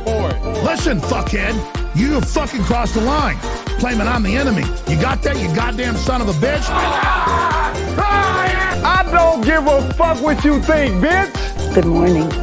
Sunday morning. Cut that bitch off. Thank you for Iron Dome. Thank you. والله في كلاب بصراحة يعني. ماشي نشتغل عادي. We lied, we cheated, we stole. China. And you ain't black. There's always the macro. And then there's the micro.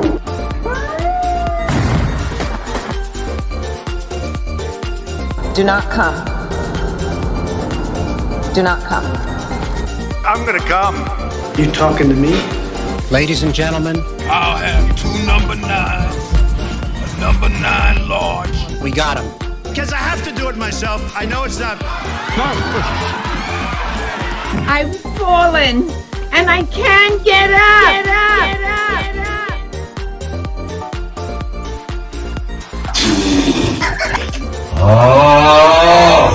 Disgusting!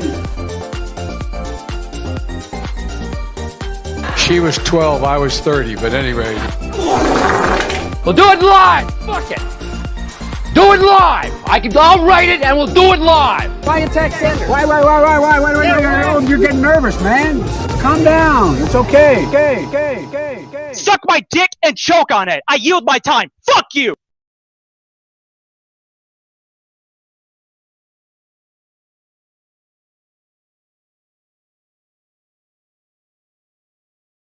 Thank you guys very, very much. I just wanted to read some of your comments.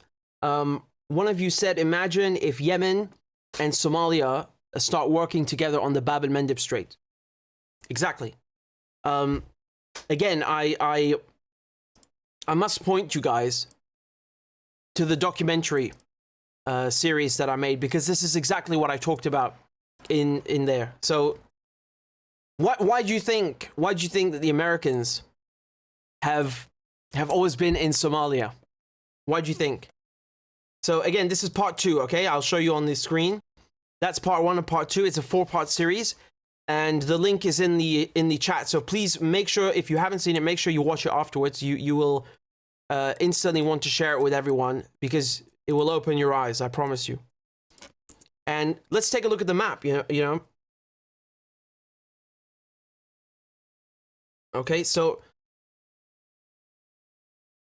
if you look at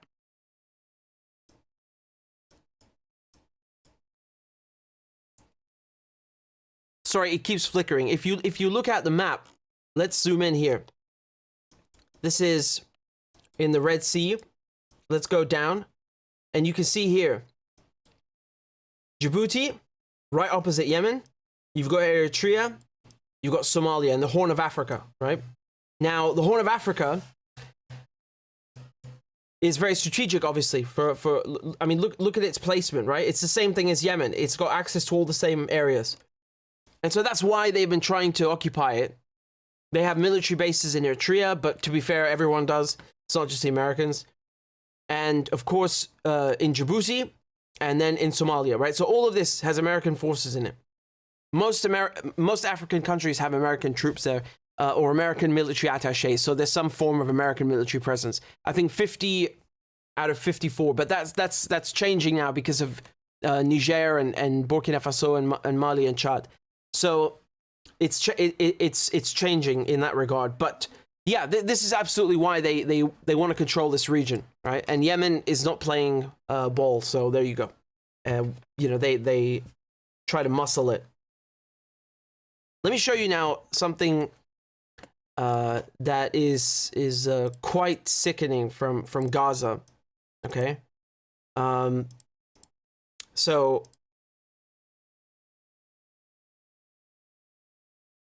these are just some general updates from Gaza, but I'll start with the most scandalous one.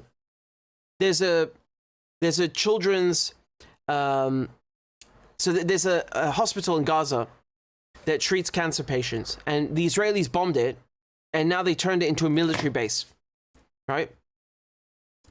This is the Turkish Friendship Hospital. Let's see, that's the name.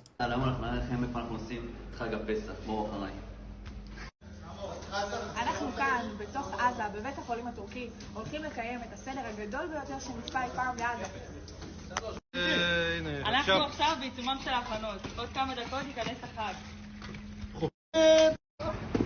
חברים, כאן לסבט, ככה הלוחמים שלנו מקבלים את התספוקת שלנו. You see, he's at the entrance there, right? הלוחמים שלנו מקבלים את התספוקת שלנו, כל הדברים ואת כל הגורמים הרלוונטיים שאנחנו מקבלים מהאת"ל והמקומות המקצועיים. אז מה בעצם תוכלו למצוא כאן? בין היתר במנות פתיחה, יש לנו מרק צח וקניידלח, מטבוחה, חציל בטיבול יווני, ג'עלוק, מיונז, גזר מגורד. נעבור לעיקריות, יש פה צלי בקר ברוטב פטריות, יש כאן סטייק פרגית ברוטב מתקתק. How lovely, they seem to be dining out while they're starving the Gazans who are right outside. I can't for the life of me understand why anyone would hate them. Oh, why would you hate Israelis? Just look at them, you know, they just want to hug. They just want to have a hug while they starve you, you know. תוספות, קוביות, תפוח אדמה ובצל, מנות אחרונות, פירות העונה, פטיפורים, פיקוד הדרום עוטף באהבה סיירת נחל, אוהבים אתכם. כל הקינוחים פה כבר מוכנים לאחרי הארוחה שלנו בתיאבון. חבר'ה, תפילה משותפת לליל הסדר ומגילת אסתר. מה?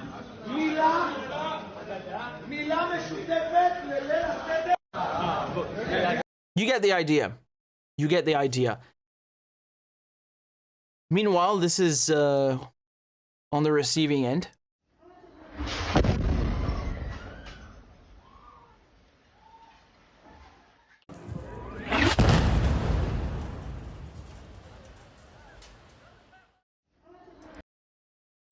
This is footage from a UN car in Gaza.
Desolate.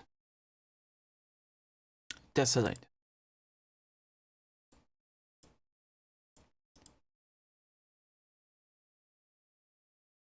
I'm at Nasser Hospital in Khan Yunis, where NGOs have so far uncovered 2 mass graves since Israel withdrew their forces. Many of the bodies that were found here were those of healthcare workers who were still in their scrubs and patients with IV catheters still in their arms. Many were still bound with plastic cuffs or executed at point blank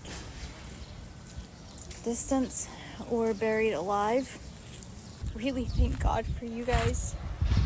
Every place here is tinged with so much death and destruction. It beggars belief. What's being done here to life is just difficult to fathom, and it's really impossible to contain in language or even in video.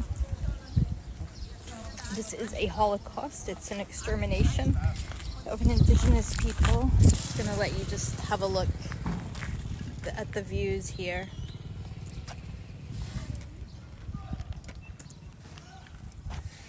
This was a hospital.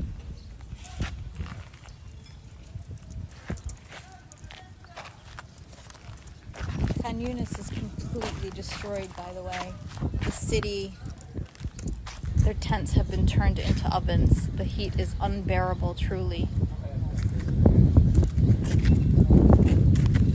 And now there's flies and mosquitoes and scorpions that people have to contend with. I mean, these are the details that don't reach people. Honestly, I think most people are just waiting for death, to be honest. They're hanging on because of their children. They're hanging on because of the people that they love. I mean, it is really, really... You can see...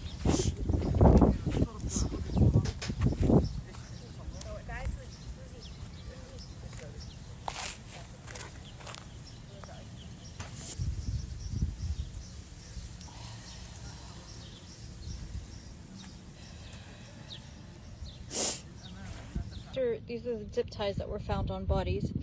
You can see this obviously belonged to a small person, a child. This is a, you can see this is also was on a child.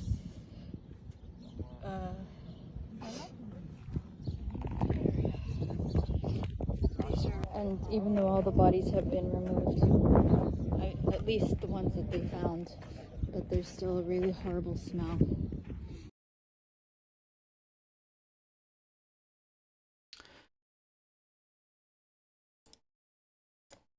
That's from Susan Abul Hawa, right? And as one of you pointed out in the comments, whatever you see on the phones, it's infinitely worse. That's what she said. This is a short clip from a doctor. Okay. 90% of my patient population are residents of San Jose. I speak about pain control for pregnant women every day. And for the last 2 months, one of the most common questions my pregnant patients ask me is, how do you do a C-section with no anesthesia? How do you do a C-section with no anesthesia? And I say, I don't know. We do everything. We will put a patient to sleep. We don't cut on people without anesthesia. They ask me, how do they amputate children's limbs without anesthesia? And I say, I don't know. My patient population is not majority Palestinian. They are not majority Muslim. My name is Sarah. I'm a... So you get an idea of the medical conditions in Gaza. You have to contend with injury and then amputation or operation without anesthetic or local or otherwise. So, you know, it's back to World War I conditions.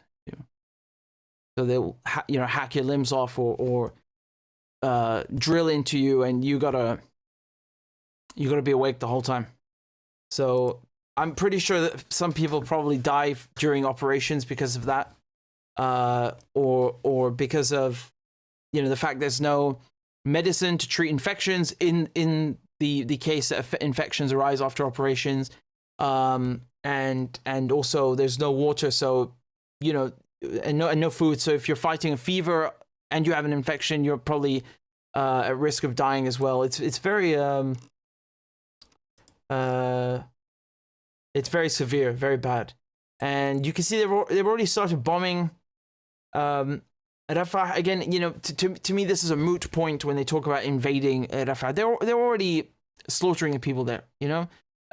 Look at this, for example. They're burning down all the food with bombs.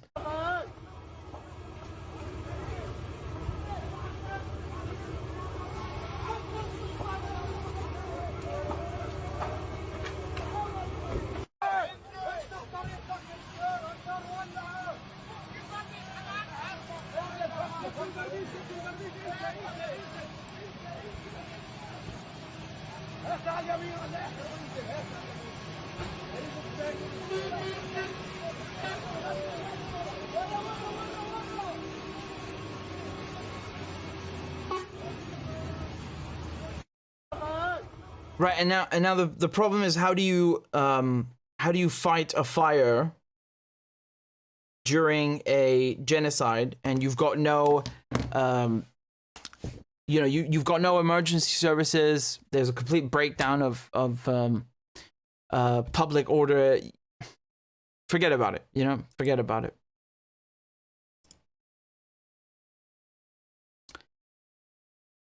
So this is what people are protesting.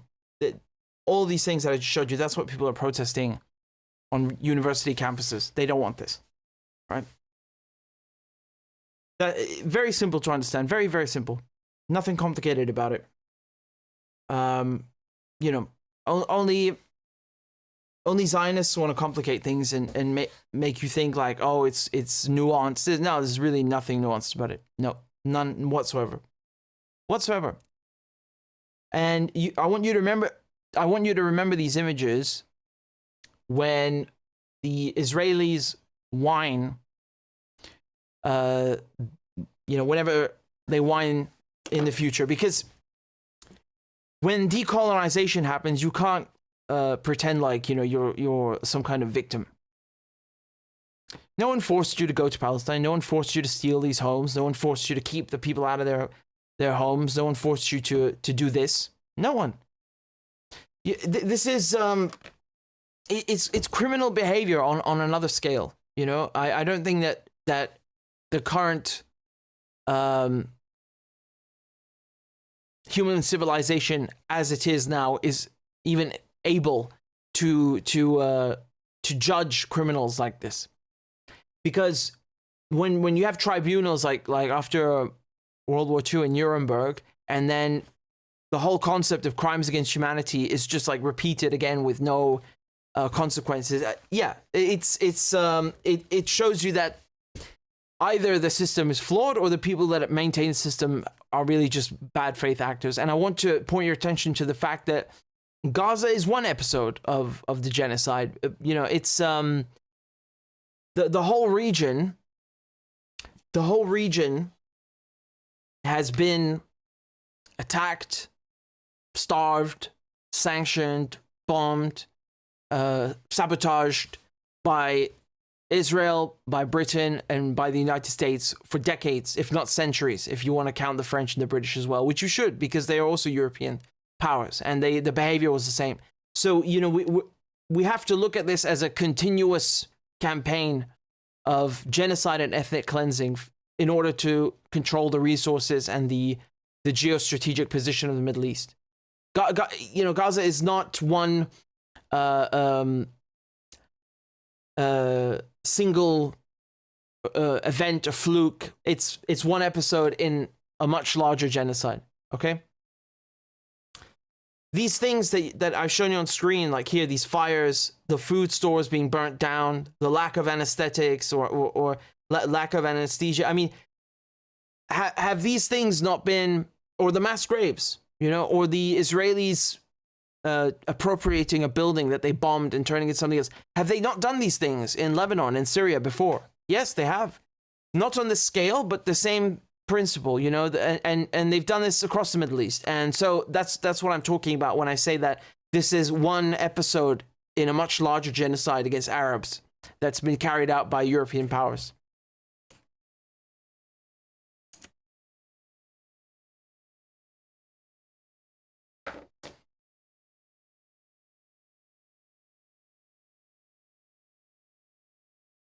Again, thank you to all of you for your kind donations. Thank you, John, and also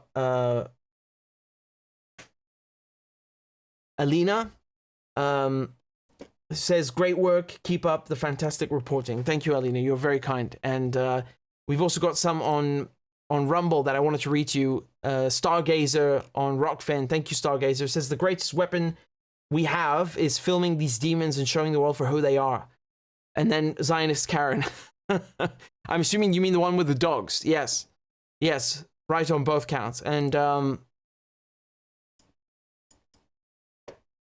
again, thank you to all of you. I'm going to leave the link for the GoFundMe in the description and in the chat. And thank you for telling me that it wasn't working so I could fix it. And we're sort of on the way to reaching the goal, but not really. In any case, I'm grateful to all of you for your donations, and I did a video yesterday about not about, but rather for directly addressed to the students in these protests. So if you know students, well then make sure you send it to them and share it regardless, because they should hear it. I want to keep them inspired. I want to make sure they keep going and that they do not yield. Okay. This is the video, by the way. Okay. There it is. So I'll drop it in the chat and the description. And again, thank you to all of you for tuning in and for sending in your kind comments and questions and donations. And thank you to Russell as well, whose contribution just came in now on PayPal. And also we have Ali, who sent another one and says, keep up the good work, bro. Thank you both. So that's it for me, guys. And I'll keep everything up. All the segments will be posted shortly. And again, thank you all. Make sure you like and you share the videos and donate if you can, so I can try and mitigate the demonetization against the channel. Too much truth-telling for their liking. So again, thank you guys very much. Take care. Ma salame. Bye-bye.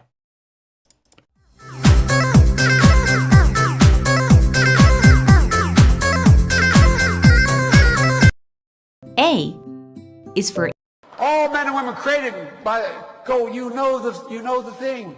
B is for I'm beginning to see why your wife left you. C is for Corn Pop was a bad dude, and he ran a bunch of bad boys. D is for Don't worry, I'm so serious. Children, I love to hear them. E is for Excuse to walk by the dealer and say, no, I'm not going to be a mule. I got something to do. I got to go do boom, boom, boom.